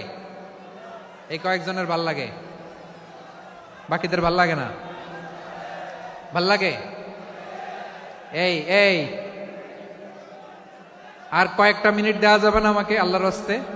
হ্যাঁ ঠিক আছে, আমি তোমাদেরকে ভালোবাসা দেখাবো, দোয়া করব যদি চুপ থাকো, একেবারে চুপ, কষ্ট সহ্য করো, বাকিরা যা সওয়াব পাবে তোমরা ডবল পাবা, যেহেতু কষ্ট বেশি, কিন্তু চুপ। 3 নাম্বার সাহাবীর নাম মুসআব। এই ধাক্কাধাক্কি কেন? ধাক্কাধাক্কি কেন রে ভাই? না না না, এরকম হইলে আসবো না যশোর, আমি আর আসবো না। হয় পিছনে চলে যাও, নাহলে চুপ, ধাক্কাধাক্কি নাই। 3 নাম্বার সাহাবীর নাম মুসআব। কি নাম? He was the first ambassador in Islam. ইসলামের প্রথম ডিপ্লোমাট, প্রথম কূটনৈতিক, ইসলামের প্রথম কূটনৈতিক, ইসলামের প্রথম ডিপ্লোমাট, প্রথম অ্যাম্বাসেডর মুসআব ইবনে উমাইর। মক্কার তরুণ যুবক, উনি পারফিউম লাগাইলে মানুষ দেখলেই বুঝতো এটা মুসআব লাগাইছে। এমন ড্যাশিং ফেসের ছিল, এমন স্মার্ট ড্যাশিং ফেস, এমন পার্সোনালিটির মানুষ ছিল মুসআব রাদিয়াল্লাহু তাআলা। কারণ যিনি ইসলামের স্পোকম্যান হবেন, মুখপাত্র হবেন, তার স্মার্ট হওয়ার দরকার আছে না নাই? আকাবার প্রথম শপথ যখন হলো, তাদের সাথে বিষ্ণু ঈসা ইসলাম মদিনাতে একজন মুখপাত্র পাঠালেন, ডিপ্লোমাটকে পাঠালেন, অ্যাম্বাসেডর অফ ইসলাম, তিনি হচ্ছেন মুসআব ইবনে উমাইর। পড়েন সুবহানাল্লাহ। বিশ্বনবী দেখলেন সে অনেক স্মার্ট, তার ডেডিকেশন আছে, সিনসিয়ারিটি আছে, এবং মদিনায় যে আউস খাজরাজ গোত্রের নেতাদের সাথে ডিল করতে হবে, ইহুদিদের সাথে ডিল করতে হবে, ওখানে একজন পাক্কা জানু খেলোয়াড়ের দরকার আছে না নাই? মুসআব ইবনে উমাইর রাদিয়াল্লাহু তাআলা আনহু, ওনাকে বিষ্ণু ঈসা ইসলাম চুজ করলেন। এবং বিষ্ণু ঈসা ইসলামের এই চুজিংটা, এই সিলেকশনটা এত সুন্দর ছিল, তিনি মদিনাতে যে বিশ্বনবী আসার আগেই মদিনার জমিনকে তিনি উর্বর করে ফেলছেন। প্রতিটা ঘরে ঘরে কালিমার দাওয়াত তিনি পৌঁছায় দিচ্ছেন। জুমার বিধান নাজিল হয়েছে, কিন্তু মক্কায় পরিবেশ নাই জুমা পালনের। বিষ্ণু ঈসা ইসলাম একজনকে দিয়ে খবর পাঠালেন, যাও মদিনায় মুসাবকে যে বলো, মুসাব তো আমার শিক্ষক, আমার স্পোকম্যান, মদিনাতে যেন তারা জুমা কায়েম করে। বিশ্বনবীর আগেই মুসাব মদিনার মুসলিমদেরকে নিয়ে মদিনায় প্রথম জুমা কায়েম করে ফেলছে। কোন সুবহানাল্লাহ। ডিপ্লোমাটদের কেমন হইতে হয়, অ্যাম্বাসেডারের কেমন হইতে হয়, মুসআব রাদিয়াল্লাহু তাআলা আনহুর কাছ থেকে শিখে নাও। মুসআব নামটা কেমন লাগে? যশোর যাদের সন্তান হবে, ছেলে সন্তান, আমার রাস্তায় পাইলে সবাই জিজ্ঞেস করে, হুজুর একটা নাম দেন, আমার ছেলে হবে। যশোরবাসীর জন্য আমি একটা নাম দিয়ে দিলাম, নাম রাখতে হবে মুসআব। কি নাম? নামটা যাদের ভাল লাগে, ছেলে সন্তান অনাগত আসবে, মনে চাইলে নাম রেখে দিবেন মুসআব রাদিয়াল্লাহু তাআলা আনহুর নামে মুসআব। তাহলে মুসআব রাদিয়াল্লাহু তাআলা আনহুকে বিশ্বনবী ল্যাঙ্গুয়েজ শিখান নাই, সফট স্কিল শিখান নাই। যায়েদ রাদিয়াল্লাহু তিনি হিব্রু ল্যাঙ্গুয়েজ শিখেছেন, সুরিয়ানি শিখেছেন, কিন্তু মুসআবকে তিনি বানিয়েছেন the spokesman of Islam, the first diplomat, the ambassador of Islam. সুবহানাল্লাহ পড়বেন না? আব্দুল্লাহ ইবনে আব্বাস রাদিয়াল্লাহু তাআলা আনহু, বিশ্বনবীর কাজিন, চাচাতো ভাই। আবার মাইমুনা রাদিয়াল্লাহু তাআলা আনহু, মাইমুনা নবীর স্ত্রী, তিনি ছিলেন আব্দুল্লাহর আপন খালা। তো নবীর বউ যদি ওনার খালা হয়, নবী তার কি? বুঝে নাই, নবী তার কি? খালু। তাহলে সম্পর্ক অনেক গভীর, কাজিন আবার খালু। ছোট্ট মানুষ, তাই রাতে মাঝে মাঝে ঘরে থাকতো। বিশ্বনবী দেখলেন আব্দুল্লাহ যেহেতু আমার ঘরে ঢুকতে পারে, আব্দুল্লাহরে এই উম্মতের বড় শিক্ষাবিদ বানাইতে হবে। কথা বোঝে নাই? আব্দুল্লাহকে কি বানাইতে হবে? শিক্ষাবিদ, এডুকেটর অফ দিস উম্মা, এই উম্মার শিক্ষাবিদ বানাইতে হবে। তাই আব্দুল্লাহ ইবনে আব্বাসকে বিশ্বনবী হাতে কলমে শিক্ষা দিয়েছেন। আহারে, আর এরপরে যে কি ভাষা আসবে তোমাদের জন্য আমার মুখ থেকে আমি নিজেও জানি না। 1 ঘন্টা যাবত ধাক্কা ধাক্কি মারামারি। তো আসতে বলছে কে তোমাকে? পেছনে চলে যাও, জায়গা না পেলে। পুরো প্রোগ্রামটাই নষ্ট করে দিল।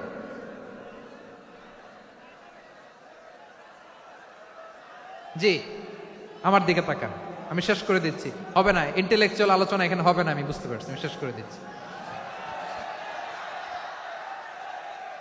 আব্দুল্লাহ ইবনে আব্বাস রাদিয়াল্লাহু তাআলা আনহু, মনোযোগ দিয়ে কয়েকটা মিনিট শুনুন, আমি এখনই শেষ করে দিচ্ছি, এরপর আওয়াজ করবে। এই যে এগুলো কি আমি বুঝলাম না। আমি বললাম না সব করা যাবে, বসে যাও, শুয়ে যাও, চলে যাও, আওয়াজ করা যাবে না। অন্যকে বসো এটাও বলার দরকার নেই, জাস্ট এদিকে তাকাও। আল্লাহ। আব্দুল্লাহ ইবনে আব্বাস রাদিয়াল্লাহু তাআলা আনহু, ওনাকে বিশ্বনবী হাতে কলমে শিক্ষা দিয়েছেন, যেহেতু উম্মতের শিক্ষাবিদ হবেন, এডুকেটর হবেন। তো বিশ্বনবী রাতে যখন তাহাজ্জুদ পড়তেন, ছোট্ট আব্দুল্লাহ ঘরে থাকতো। বুঝতে পেরেছেন? ছোট্ট মানুষ তো ঘরে থাকতো। তো বিশ্বনবী তাহাজ্জুদের জন্য একবার দাঁড়িয়েছেন, ছোট্ট আব্দুল্লাহ ওযু করে দাঁড়াইছে। আচ্ছা বলেন তো, ইমাম আর মুসল্লি মোট যদি 2 জন হয়, একজন ইমাম একজন মুসল্লি, তো মুসল্লি ইমামের কোন দিকে দাঁড়াবে? ডানে দাঁড়াবে। ছোট্ট আব্দুল্লাহ বুঝে নাই, বিশ্বনবী তাহাজ্জুদ শুরু করেছেন, উনি ইক্তেদা করছেন আর দাঁড়াইছেন বায়ে। কোথায় দাঁড়িয়েছেন? আব্দুল্লাহ বলেন, যখন আমি বায়ে দাঁড়ালাম, আখাযা রাসূলুল্লাহ সাল্লাল্লাহু আলাইহি ওয়াসাল্লাম উযুনি আল ইউমনা ইয়াফতিলুহা, বিশ্বনবী নামাজরত অবস্থায় আমার কান ধরে টেনে আমার ডান দিকে এনে দাঁড় করায় দিলেন। পড়েন সুবহানাল্লাহ। দেখেন, হাতে কলমে শিক্ষা। আর জীবনে ভুল হবে? কথা কয় না, আর ভুল হবে? আর ভুল হবে না। এভাবে বিশ্বনবীর অনেক সঙ্গ পেয়েছেন, সফর করেছেন, একই বাহনে বসেছেন, এক বাহনে বসে লম্বা নসিহত করেছেন, বলেছেন, ইয়া গোলাম ইহফাজিল্লাহ ইয়াহফাজকা, ইহফাজিল্লাহ তাজিদহু তুজাহাক, ইযা সাআলতা ফাসআলিল্লাহ ওয়া ইযা ইসতাআনতা ফাসতাইন বিল্লাহ। আল্লাহর বিধান মানো, আল্লাহর বিধান রক্ষা করো, আল্লাহ তোমায় রক্ষা করবে। আব্দুল্লাহ, চাইতে হলে আল্লাহর কাছে চাও, সাহায্য চাইতে হলে আল্লাহর কাছে সাহায্য চাও। মনে রাখো, গোটা বিশ্বের সবাই যদি তোমার সাহায্য করতে চায়, ততটুকুই করতে পারবে যতটুকু আল্লাহ তোমার নসিবে রেখেছে। গোটা বিশ্ব যদি তোমার বিরুদ্ধে ষড়যন্ত্রে দাঁড়িয়ে যায়, ক্ষতি ততটুকু করতে পারবে যতটুকু তোমার জন্য বরাদ্দ আছে, এর বাইরে কিছু করতে পারবে না। আওয়াজ করে বলেন ঠিক কিনা? এভাবে হাতে কলমে শিখিয়েছেন, বিশ্বনবীর সঙ্গ পেয়েছেন। উনাকে বিষ্ণু ইসলাম শিক্ষাবিদ, এডুকেটর অফ দিস উম্মাহ হিসেবে সিলেক্ট করেছেন, হাতে কলমে শিখিয়েছেন। বিশ্বনবী একবার প্রকৃতির ডাকে সাড়া দিয়ে এসেছেন। এখন কি করতে হবে? নামাজের জন্য অজু করতে হবে। বিশ্বনবী এসেই দেখেন অজুর বদনায় পানি ভরা, খুশি হয়ে গেলেন, বললেন, কে রেখেছে পানি? একজন বলল, আব্দুল্লাহ রেখেছে। বিশ্বনবী অত্যন্ত খুশি হলেন, খুশি হয়ে একটা দোয়া করলেন, বললেন, আল্লাহুম্মা ফাক্কিহু ফিদ্দীন ওয়া আল্লিমহু তা'ওয়ীল। আল্লাহ, তুমি আব্দুল্লাহকে দ্বীনের বুঝ দিও আর কোরআনের তাফসীর শিক্ষা দিও। বিশ্বনবীর এই দোয়া এমন লাগছে, উনি রাইসুল মুফাসসিরিন, এই পৃথিবীতে যত মুফাসসির ছিল, যত মুফাসসির আসবে, সকল মুফাসসিরের সম্রাট হিসেবে স্বীকৃত হয়েছেন আব্দুল্লাহ ইবনে আব্বাস। বিশ্বনবী ওনারে আজান শিখান নাই, বিশ্বনবী ওনারে ল্যাঙ্গুয়েজ শিখান নাই, বিশ্বনবী ওনারে অ্যাম্বাসেডর বানান নাই, হাতে কলমে শিক্ষা দিয়েছেন। ছোট্ট মানুষ, বিশ্বনবী ইন্তেকাল করলেন, আবু বকরের সময় গেল, ওমরে ফারুকের খেলাফত, তখনও তিনি তরুণ। ওমরে ফারুক রাদিয়াল্লাহু তাআলা আনহু ওনার ক্যাবিনেট মিনিস্ট্রির বৈঠকে এ আব্দুল্লাহ ইবনে আব্বাসকে পাশ দিয়ে বসায় রাখতেন। বয়স্ক সাহাবারা এটা পছন্দ করতো না, তারা বলতো ঘটনা কি, আব্দুল্লাহর মতো ছেলে নাতি আমাদের আছে, এরা কেন রাখে ওমরে ফারুক? ওমরে ফারুক এটা টের পেলেন, তিনি বুঝতে পারলেন যে ক্যাবিনেট মেম্বাররা এটা পছন্দ করে না, ছোট্ট আব্দুল্লাহরা কেন রাখি, কেন যে রাখি এটা একদিন বুঝাবো। একদিন মিটিং এ তিনি সবাইকে বললেন, ইদা জাআ নাসরুল্লাহি ওয়াল ফাতহ। এই আয়াত দ্বারা উদ্দেশ্য কি বলেন তো মুরব্বী সাহাবীরা? এক সাহাবী বলেন, এই সূরা দ্বারা উদ্দেশ্য আল্লাহ বলেছেন আমাদেরকে বিভিন্ন ল্যান্ড, বিভিন্ন এলাকা বিজয় করতে হবে। ওমরে ফারুক বললেন না, হয়নি। আরেকজন বললেন, বিজয় হওয়ার পর আমাদের বেশি বেশি আল্লাহর বরত্বের ঘোষণা দিতে হবে, এটা উদ্দেশ্য। ওমরে ফারুক বললেন না, হয় নাই। যারা জিজ্ঞেস করেন কেউ পারে না। সব শেষে বিশ্বনবী ছোট্ট আব্দুল্লাহরে বলেন, আব্দুল্লাহ, ইদা জা নাসরুল্লাহি ওয়াল ফাত, এর দ্বারা উদ্দেশ্য কি বলতো? ছোট্ট আব্দুল্লাহ বলেন, হুয়া আজালু রাসূলিল্লাহ। এই আয়াত দ্বারা বিশ্বনবীর বিদায়কে উদ্দেশ্য নেওয়া হয়েছে। ওমরে ফারুক বললেন, হাযা হুয়া, এটাই তো সঠিক উত্তর, এটাই সঠিক তাফসীর এই আয়াতের। কারণ ইদা জা নাসরুল্লাহি ওয়াল ফাত, যখন আল্লাহর সাহায্য আর বিজয় আসবে, ওয়ারাআইতান নাসা ইয়াদখুলুনা ফি দীনিল্লাহি আফওয়াজা, আপনি দেখবেন দলে দলে ঢলে ঢলে বানের পানির মতো মানুষ ইসলামের দিকে ঢুকতেছে, ইসলামের বিজয় হয়েছে। তো ইসলামের বিজয়ের মিশন নিয়ে নবী আসছে, বিজয়ী যখন হয়ে গেছে এখন তো নবীর বিদায় হবে। জোরে বলেন ঠিক কিনা? কোন সাহাবী এই সূক্ষ্ম কথাটা ধরতে পারে নাই, ওই আব্দুল্লাহ ছাড়া। আব্দুল্লাহ যখন উত্তর দিছে সব সাহাবীদের টনক নড়েছে। এরপর থেকে কোনো ক্যাবিনেট মিটিং এ আর কোন সাহাবারা কোনো প্রশ্ন করে নাই, আওয়াজ করে পড়েন সুবহানাল্লাহ। বিশ্বনবী আব্দুল্লাহ ইবনে আব্বাসকে দ্য এডুকেটর অফ দ্য উম্মাহ, উম্মার শিক্ষাবিদ হিসেবে গ্রহণ করেছেন। আওয়াজ করে পড়তে হবে আল্লাহু আকবার। সাহাবীদের নামগুলো মনে থাকবে? এক নম্বরে আবু মাহজুরা, মুয়াজ্জিন বানাইছেন। যায়েদ ইবনে সাবিত, দোভাষী, ট্রান্সলেটর অফ প্রফেট, এবং তিনি ছিলেন বিশ্বনবীর ব্যক্তিগত সচিব। Musab ibn Umair, the first ambassador and diplomat of Islam. Abdullah ibn Abbas, এই উম্মার সবচেয়ে বড় এডুকেটর, শিক্ষাবিদ। আরেকজন ছিল আব্দুল্লাহ ইবনে মাসউদ রাদিয়াল্লাহু তাআলা। দুই আব্দুল্লাহ, আব্বাস গেল, আরেকজন হচ্ছে মাসউদ। মক্কার তরুণ, ছাগল পালতো মুশরিকের। বিশ্বনবী আর আবু বকর রাদিয়াল্লাহু তাআলা আনহু একবার গেলেন, যে দেখে এই তরুণ দাঁড়ায় আছে। বিশ্বনবী বলেন, আমি খুব ক্ষুধার্ত, তোমার কাছে কি দুধ আছে ছাগলের? আব্দুল্লাহ আছে, ওয়ালাকিন আনা মু'তামান, কিন্তু যে দুধ আছে এটা আমানতের, আমি দিতে পারবো না। বিশ্বনবী এইটা শুনেই তার টার্গেট করে ফেলছে। আনা মু'তামান, দুধ আছে কিন্তু এটা আমার মালিকের, আমি তো দরদ দেখাই আমার মালিকের দুধ, আপনি পথিক, আপনারে দিতে পারি না। বিশ্বনবী টার্গেট করে ফেলছেন, এরে আমার কাজে লাগাইতে হবে। বিশ্বনবী বলেন, আচ্ছা ঠিক আছে, দুধ দিও না, কিন্তু এমন ছাগি আছে কিনা যেই ছাগির সাথে কোনো ছাগলের মিলন হয় নাই, তার ওলানে দুধও আসে নাই, বাচ্চাও নাই, এরকম ছাগির থেকে যদি আমি দুধ খাই তাহলে তো সমস্যা নাই। বলতেছে, এরকম ছাগির থেকে দুধ খাইলে সমস্যা নাই, কারণ এরকম ছাগির ওলান থেকে দুধ আসবেও না। বলতেছে, ঠিক আছে, এরকম একটা ছাগি নিয়ে আস। নিয়ে আসা হলো। বিশ্বনবী বিসমিল্লাহ বলে ওই ছাগির ওলানে হাত দিলেন। হাত দিতে দেরি, পুরো ওলানটা দুধে ভরে যেতে দেরি হয় না। বিশ্বনবী আর আবু বকর রাদিয়াল্লাহু তাআলা আনহু দহন করে পেট ভরে খেলেন। এই দৃশ্য আব্দুল্লাহ ইবনে মাসউদের হৃদয়ে দাগ কাটলো। এই মুজিজা দেখে তিনি বললেন, আশহাদু আল্লা ইলাহা ইল্লাল্লাহ ওয়া আশহাদু আন্না মুহাম্মাদুর রাসূলুল্লাহ। তিনি ষষ্ঠ মুসলিম ছিলেন, 6 নম্বর মুসলমান। ওনাকে টার্গেট করে বিশ্বনবী দেখলেন এমন ইন্টেলেকচুয়াল ব্রেন, উনি সূক্ষ্ম সূক্ষ্ম জিনিস বুঝে বেশি, ফিকহি জ্ঞান ওনার মধ্যে বেশি। বিশ্বনবী ওনাকে কোরআনের জ্ঞান শিক্ষা দিতে লাগলেন। উনি বিশ্বনবী সবার কাছে কোরআন শোনায়, কিন্তু বিশ্বনবী নিজে আব্দুল্লাহ ইবনে মাসউদের কাছ থেকে কোরআন শুনতো। বিশ্বনবী একবার বললেন, ইকরা আলাইয়া ইয়া মাসউদ। ইবনে মাসউদ, একবার শোনাও তো কোরআন দেখি। আব্দুল্লাহ ইবনে মাসউদ বলে, আকরাউ আলাইকা ওয়া আলাইকা উনজিল। নবী, আপনার উপর কোরআন নাজিল হয় আর আমি আপনার সামনে কোরআন পড়বো? বিশ্বনবী বললেন, ইন্নী উহিব্বু আন আসমাআহু মিন গায়রি। আমি নিজে পড়তে যেমনি ভালোবাসি, অন্যে পড়ুক আমি শুনবো, এটাও আমি ভালোবাসি। সূরা নিসা তিনি তেলাওয়াত করে শুনিয়েছেন। এমন সূক্ষ্ম সূক্ষ্ম বিষয় বিশ্বনবী উনাকে ধরিয়ে দিয়েছেন। উনি হয়ে গিয়েছেন, আব্দুল্লাহ ইবনে আব্বাস হয়েছেন রাইসুল মুফাসসিরিন, উনি হয়ে গিয়েছেন ফাকিহুল উম্মাহ। উনার চাইতে বড় ফকি এই পৃথিবী আর দেখবে না। চিল্লায় বলেন সুবহানাল্লাহ। উনি বলতেন, ওয়াল্লাহি ওয়াল্লাহি ইল্লাযী লা ইলাহা গায়রু মা উনজিলাত সূরাতুন ইল্লা ওয়া আনা আ'লামু আইনা উনজিলাত ওয়া ফিমা উনজিলাত। বিশ্বনবী এমন ভাবে কোরআনের দার্স আমাকে দিয়েছেন, কোরআনে যত সূরা নাজিল হয়েছে, যেখানে নাজিল হোক না কেন আমি জানি এটা কোথায় নাজিল হয়েছে এবং কোন প্রেক্ষাপটে নাজিল হয়েছে। এমন একটা সূরা নাই যে সূরার কোথায় নাজিল হয়েছে আমি মাসুদের জানা নাই, কোন প্রেক্ষাপটে নাজিল হয়েছে আমার জানা নাই। এরকম ঘটবে না, চিল্লায় বলেন আল্লাহু আকবার। এই আব্দুল্লাহ ইবনে মাসউদ রাদিয়াল্লাহু তাআলা আনহু ওমর ফারুকের সময় কুফার চিফ জাস্টিস ছিলেন। কুফা নগরীর চিফ জাস্টিস। চিফ জাস্টিস বুঝেন নাই? বিচারপতি। কি ছিলেন? সবাই বলে নাই কি ছিলেন? বিচারপতি ছিলেন। এবং ওনার যে ফিকহি জ্ঞানের ধারা, এটাই আলকামা, ইব্রাহিম আন-নাখাই, হাম্মাদ ইবনে সুলাইমান হয়ে ইমাম আবু হানিফা পর্যন্ত পৌঁছেছে। এবং ওনার ফিকহি জ্ঞানের ধারাই হানাফি মাযহাবে অ্যাকসেপ্ট হয়েছে। আজও এগুলো হানাফি মাযহাবে চর্চিত হয়। হানাফি মাযহাবের সব ফিক আব্দুল্লাহ ইবনে মাসউদের ফিকহি জ্ঞানের ধারা থেকে নেওয়া হয়েছে। চিল্লায় পড়েন সুবহানাল্লাহ। তাহলে উনাকে বিশ্বনবী বানিয়েছেন জুরিস্ট, জুরিস্ট, আইনবিদ, ফকিহ। উনারে আজান শিখান নাই। হিউম্যান রিসোর্স ডেভেলপমেন্ট কিভাবে করবেন, মানব সম্পদের উন্নয়ন কিভাবে করতে হয়, কিভাবে যার যেখানে প্রতিভা কাজে লাগাতে হয় উনি দেখিয়েছেন। সুবহানাল্লাহ পড়বেন না?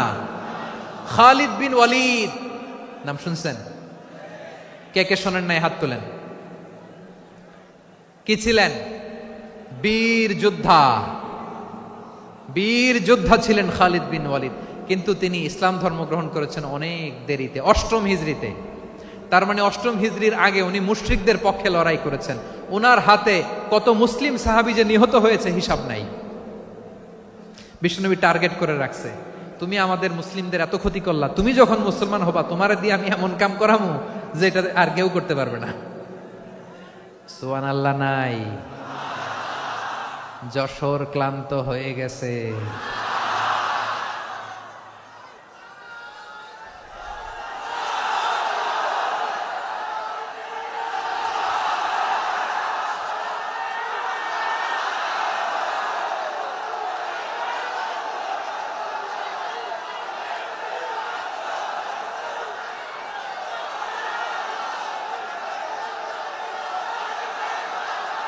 মাশাআল্লাহ, বসুন বসুন বসুন। খালিদ বিন ওয়ালিদ রাদিয়াল্লাহু তাআলা আনহু 8ম হিজরিতে মুসলিম হয়েছেন, মক্কা বিজয়ের আগে। তো মক্কা বিজয়ের আগে যখন মুসলিম হয়েছেন, এর আগে কি করছেন? কাফিরদের সাথে যুদ্ধ করেছেন। উনি উহুদের যুদ্ধে মুসলমানদের যে পরাজয় ভাব, কঠিন পরিস্থিতির মুখোমুখি উনার কারণে পেছন থেকে এমন আতর্কিত আক্রমণ করেছেন, মুসলমানদেরকে কচুকাটা করেছেন।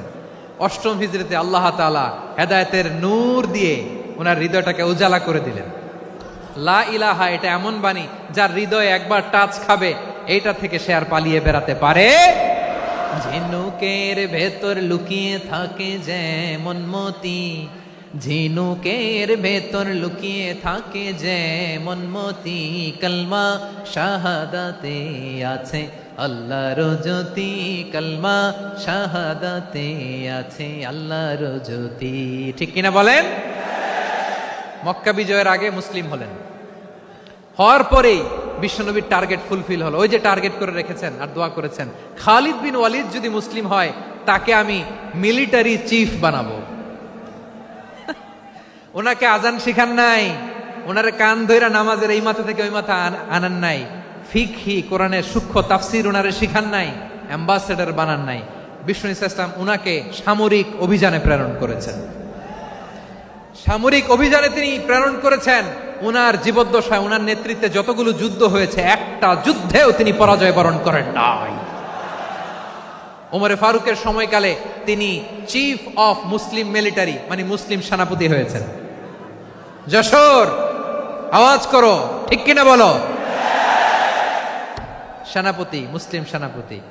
তাহলে কিভাবে হিউম্যান রিসোর্স ব্যবহার করতে হয় গোটা বিশ্ব আমার নবীর কাছ থেকে শিখে নাও।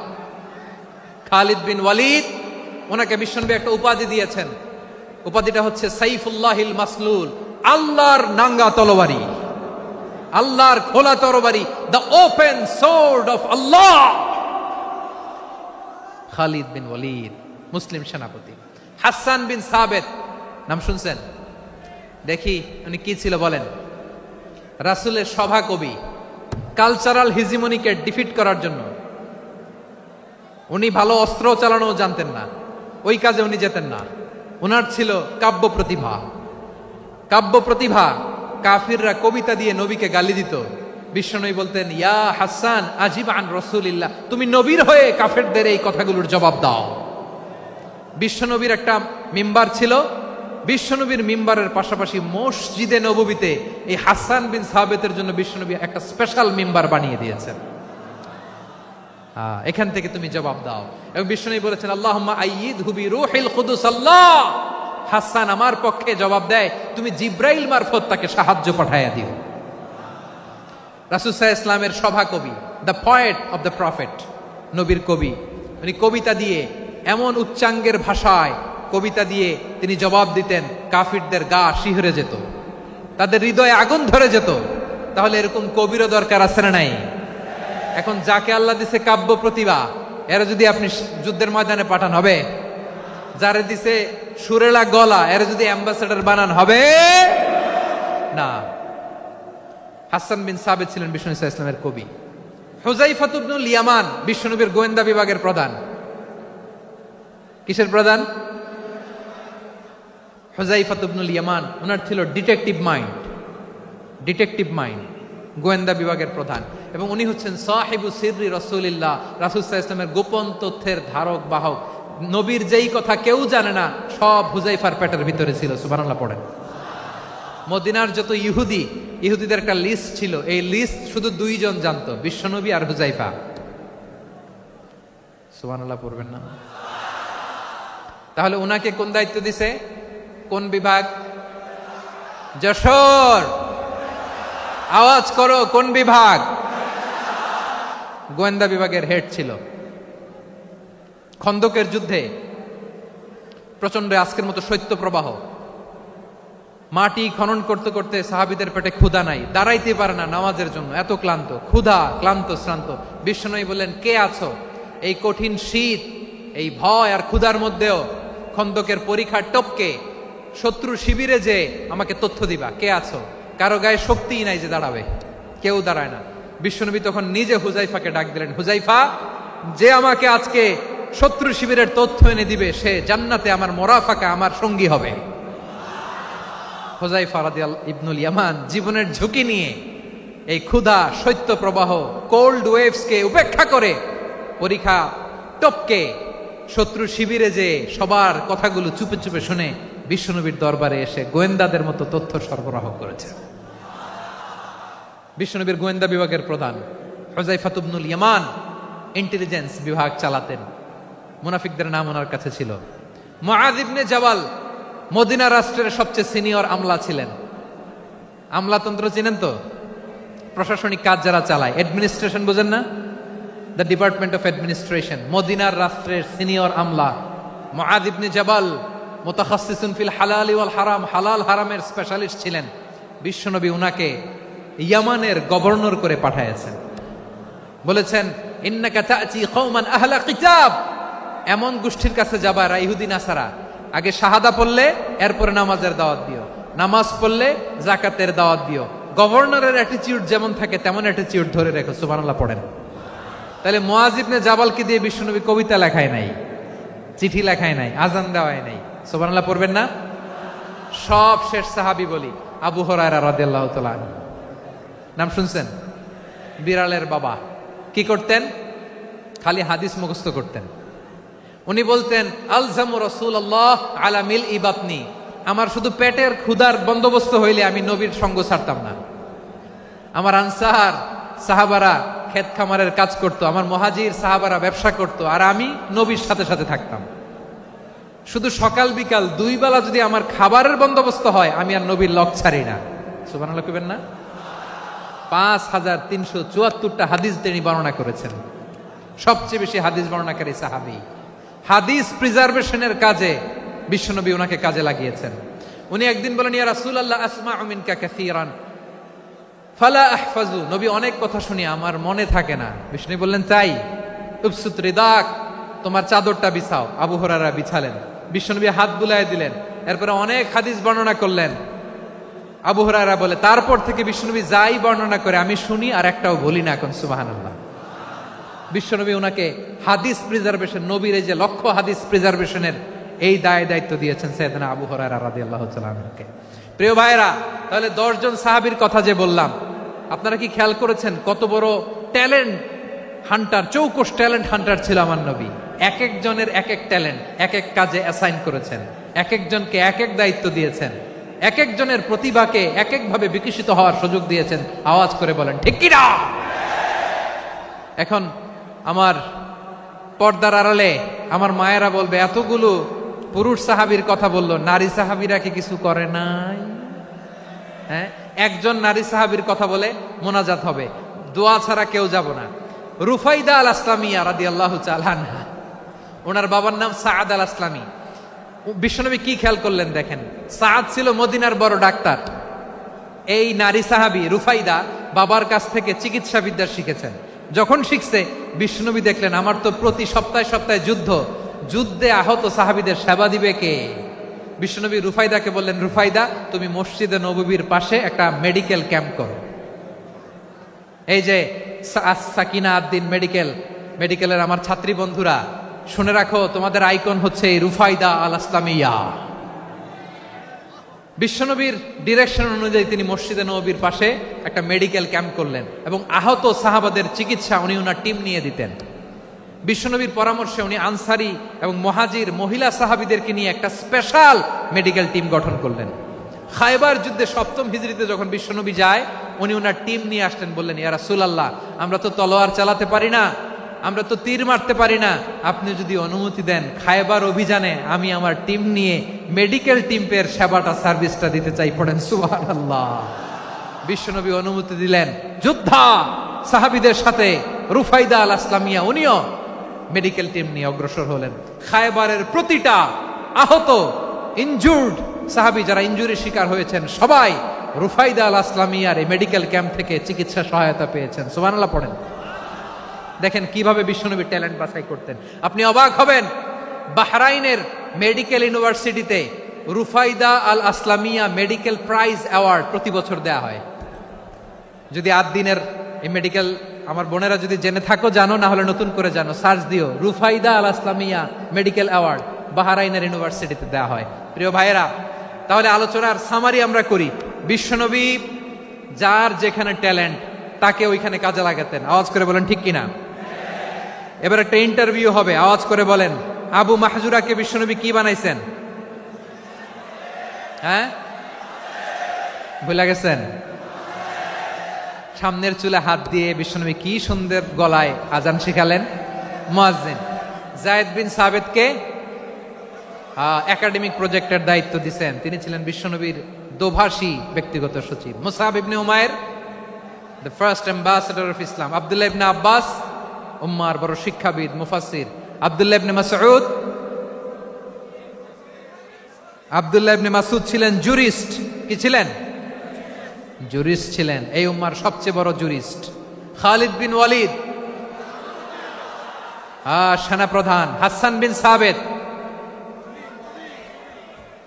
বিন সাবিত ছিলেন বিশ্বনবীর সভাকবি। কি ছিলেন? বিশ্বনবীর সভাকবি ছিলেন। এরপরে হুযায়ফা ইবনুল ইয়ামান কি ছিলেন? গোয়েন্দা বিভাগের প্রধান। মুআয ইবনে জাবাল কি ছিলেন? সিনিয়র আমলা, ইয়ামানের গভর্নর। আবু হুরায়রা রাদিয়াল্লাহু তাআলা আনহু হাদিস প্রিজার্ভেশনের কাজ করেছেন। আর আমাদের রুফাইদা আল আসলামিয়া রাদিয়াল্লাহু তাআলা আনহা কি ছিলেন? নার্স ছিলেন। নার্স হয়ে মেডিকেল সেবা দিয়েছেন। প্রিয় ভাইয়েরা, পুরো আলোচনার যদি সামারি করি, তাহলে বিশ্বনবী যেভাবে হিউম্যান রিসোর্সকে ম্যানেজ করেছেন, যার যেখানে প্রতিভা কাজে লাগিয়েছেন, আমরাও যদি করি, আমাদের বাংলাদেশের চিত্র আমরা পাল্টে দিতে পারবো। আমরা শুরুতে শুনেছি মানুষের আছে অসীম সম্ভাবনা, প্রতিটা মানুষ অনন্য, যত্ন নিলে, যথাযথ পরিচর্যা করলে মানুষ বিশ্ব জয় করতে পারে। ঠিক কিনা? আমাদের হাফেজে কোরআনের সামনে দাঁড়াতে পারে এমন কোনো হাফেজে কোরআন আল্লাহর জমিনে জন্ম হয় নাই। গোটা বিশ্ব কাঁপিয়ে তারা সেরা।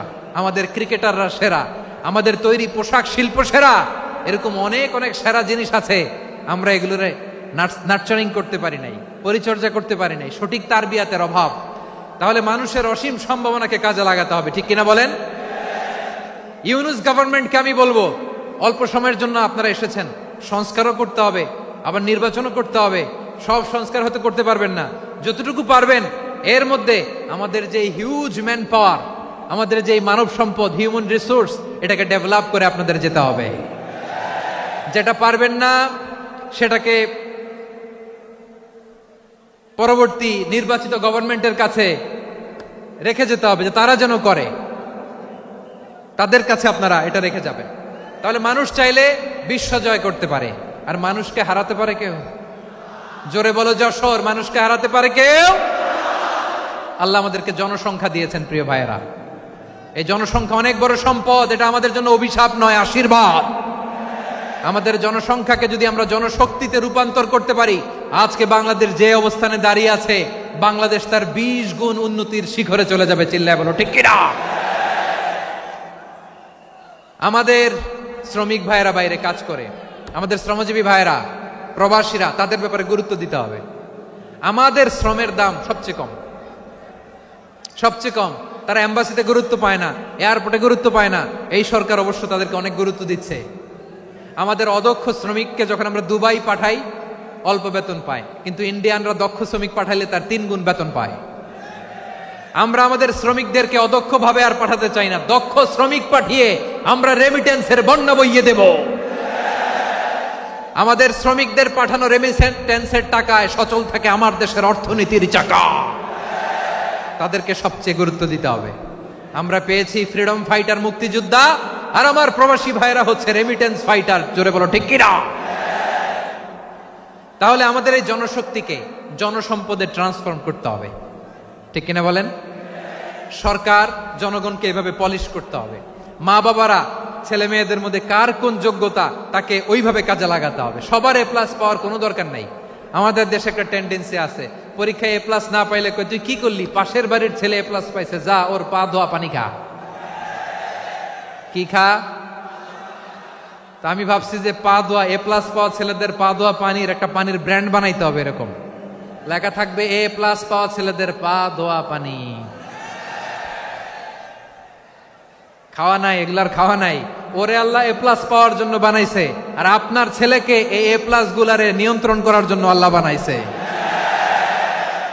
ওকে দিয়ে আল্লাহ কি করবে আপনি জানেনই না। একটা এ প্লাস, একটা এ গ্রেড একটা মানুষের জীবনকে ঠিক করে দিতে পারে না। আপনার ছেলেকে আল্লাহ অন্যদিকে যোগ্যতা দিয়েছে, ওদের মনোবল ভাঙবেন না। খবরদার, খবরদার, ছেলে মেয়েদের মনোবল ভাঙবেন না। যাকে দিয়ে যেটা হবে তাকে দিয়ে সেটা করতে হবে, তার প্রতিভাকে সেভাবে কাজে লাগাতে হবে। তাহলে বাংলাদেশ, আমাদের এই জনসংখ্যা জনসম্পদে রূপান্তরিত হবে। আমাদের সরকারের তত্ত্বাবধানে আমাদের 18 কোটি জনগণ দক্ষ জনশক্তিতে রূপান্তরিত হোক, আমরা চাই কি চাই না? আমরা ভালো মানুষ, শ্রেষ্ঠ মানুষ হতে চাই কি চাই না? ওই জাপানিজদের মতো সৎ, ওই ইউরোপিয়ানদের মতো কালচার্ড, আমাদেরকে আল্লাহ তাআলা কোরআন সুন্নাহ অনেক কিছু দিয়েছেন। যেহেতু বর্তমানে আমরা দেখছি তারা সৎ, তাদের মধ্যে ভ্যালিউ আছে, সেগুলো আমাদের মধ্যে আনার দরকার আছে না নাই? আর ইসলাম দিয়ে আমাদের জীবনকে সাজাতে হবে, ইসলাম দিয়ে আমার পরিবারকে সাজাতে হবে। ইসলাম থেকে, কোরআন থেকে প্রেসক্রিপশন না নিলে জীবন সুন্দর হবে না। কোরআন থেকে প্রেসক্রিপশন না নিলে সমাজ সুন্দর হবে না। কোরআনের প্রেসক্রিপশন না মানলে রাষ্ট্র সুন্দর হবে না। কোরআনের প্রেসক্রিপশন অ্যাপ্লাই না করলে শুধু দুর্নীতি দমন কমিশন দিয়ে দুর্নীতি বন্ধ করা যাবে না। এজন্য কোরআনের আইন আমরা চাই কি চাই না? প্রিয় ভাইয়েরা, হিউম্যান রিসোর্স ডেভেলপমেন্ট, মানব সম্পদের উন্নয়ন, আমাদের সরকার যেন এদিকে নজর দেয়। আমরা যেন এই ব্যাপারে যত্নবান হয়ে উঠি। যাকে আল্লাহ যে যোগ্যতা দিয়েছে, এই যোগ্যতা দিয়ে আমরা যেন ইসলামের জন্য, দেশের জন্য কাজ করি। আমরা যেন আমাদের স্কিল ডেভেলপ করি, আমাদের পটেনশিয়ালকে ডেভেলপ করি। মোরালিটি, ভ্যালিউজ নিয়ে শায়েখ আহমদুল্লাহ আলোচনা করেছেন, এগুলো দিয়ে যেন আমরা আমাদেরকে সাজাই। আল্লাহ তাআলা আমাদের দেশকে তুমি নিরাপদ করো, আমরা পড়ি আমিন। আল্লাহ আমার 18 কোটি জনগণকে তুমি জনশক্তিতে রূপান্তরিত করো, আমিন। আল্লাহ আমরা হাতে হাত রেখে, কাঁধে কাঁধ মিলিয়ে, ভাইয়ে ভাইয়ে যেন এই দেশকে গড়তে পারি, আল্লাহ তুমি তৌফিক দান করো, আমরা পড়ি আমিন। আমার প্রিয় মহিউদ্দিন ভাই বলেছেন, হুজুর এমন একটা ঘোষণাপত্র দিয়ে যাবেন আজকের এই ঐতিহাসিক যশোরের প্রোগ্রামে, যেটা গোটা বাংলাদেশে মানুষ এটার উপর আমল করে। আমি যে কথাটা বলেছি এটাই, আসুন আমরা আমাদের জনসংখ্যাকে জনসম্পদে ট্রান্সফর্ম করি। আমাদের জনসংখ্যাকে আমরা যেন জনশক্তিতে রূপান্তরিত করি। জনসংখ্যাকে ট্রান্সফর্ম করে জনশক্তি দিয়ে আমরা যেন আগামীর বাংলাদেশ, স্বাধীন বাংলাদেশ 2.0 কে গড়ে তুলি। আল্লাহ তাআলা আমাদের সবাইকে কথাগুলো বোঝার আমল করার তৌফিক দান করুন। এই জেনজি, ক্ষমা করে দিও আমাকে, অনেক ধমক দিছি, বকা দিছি। আল্লাহ তোমাদেরকে করুক, কবুল করুক, যশোরবাসীকে কবুল করুক, আদ দিনকে কবুল করুক, এই মেডিকেল কলেজকে কবুল করুক, ইসলামের জন্য বাদ ভাঙা এই জোয়ার এবং উচ্ছ্বাসকে আল্লাহ তাআলা কবুল করুক। হাযা মা ইনদি ওয়াল ইলমু ইনদাল্লাহ আলাইহি তাওয়াক্কালতু ওয়া ইলাইহি উনীব। সুবহানাকাল্লাহুম্মা ওয়া বিহামদিকা আশহাদু আল্লা ইলাহা ইল্লা আনতা আস্তাগফিরুকা ওয়া আতুবু ইলাইক। আল্লাহুম্মা আমিন।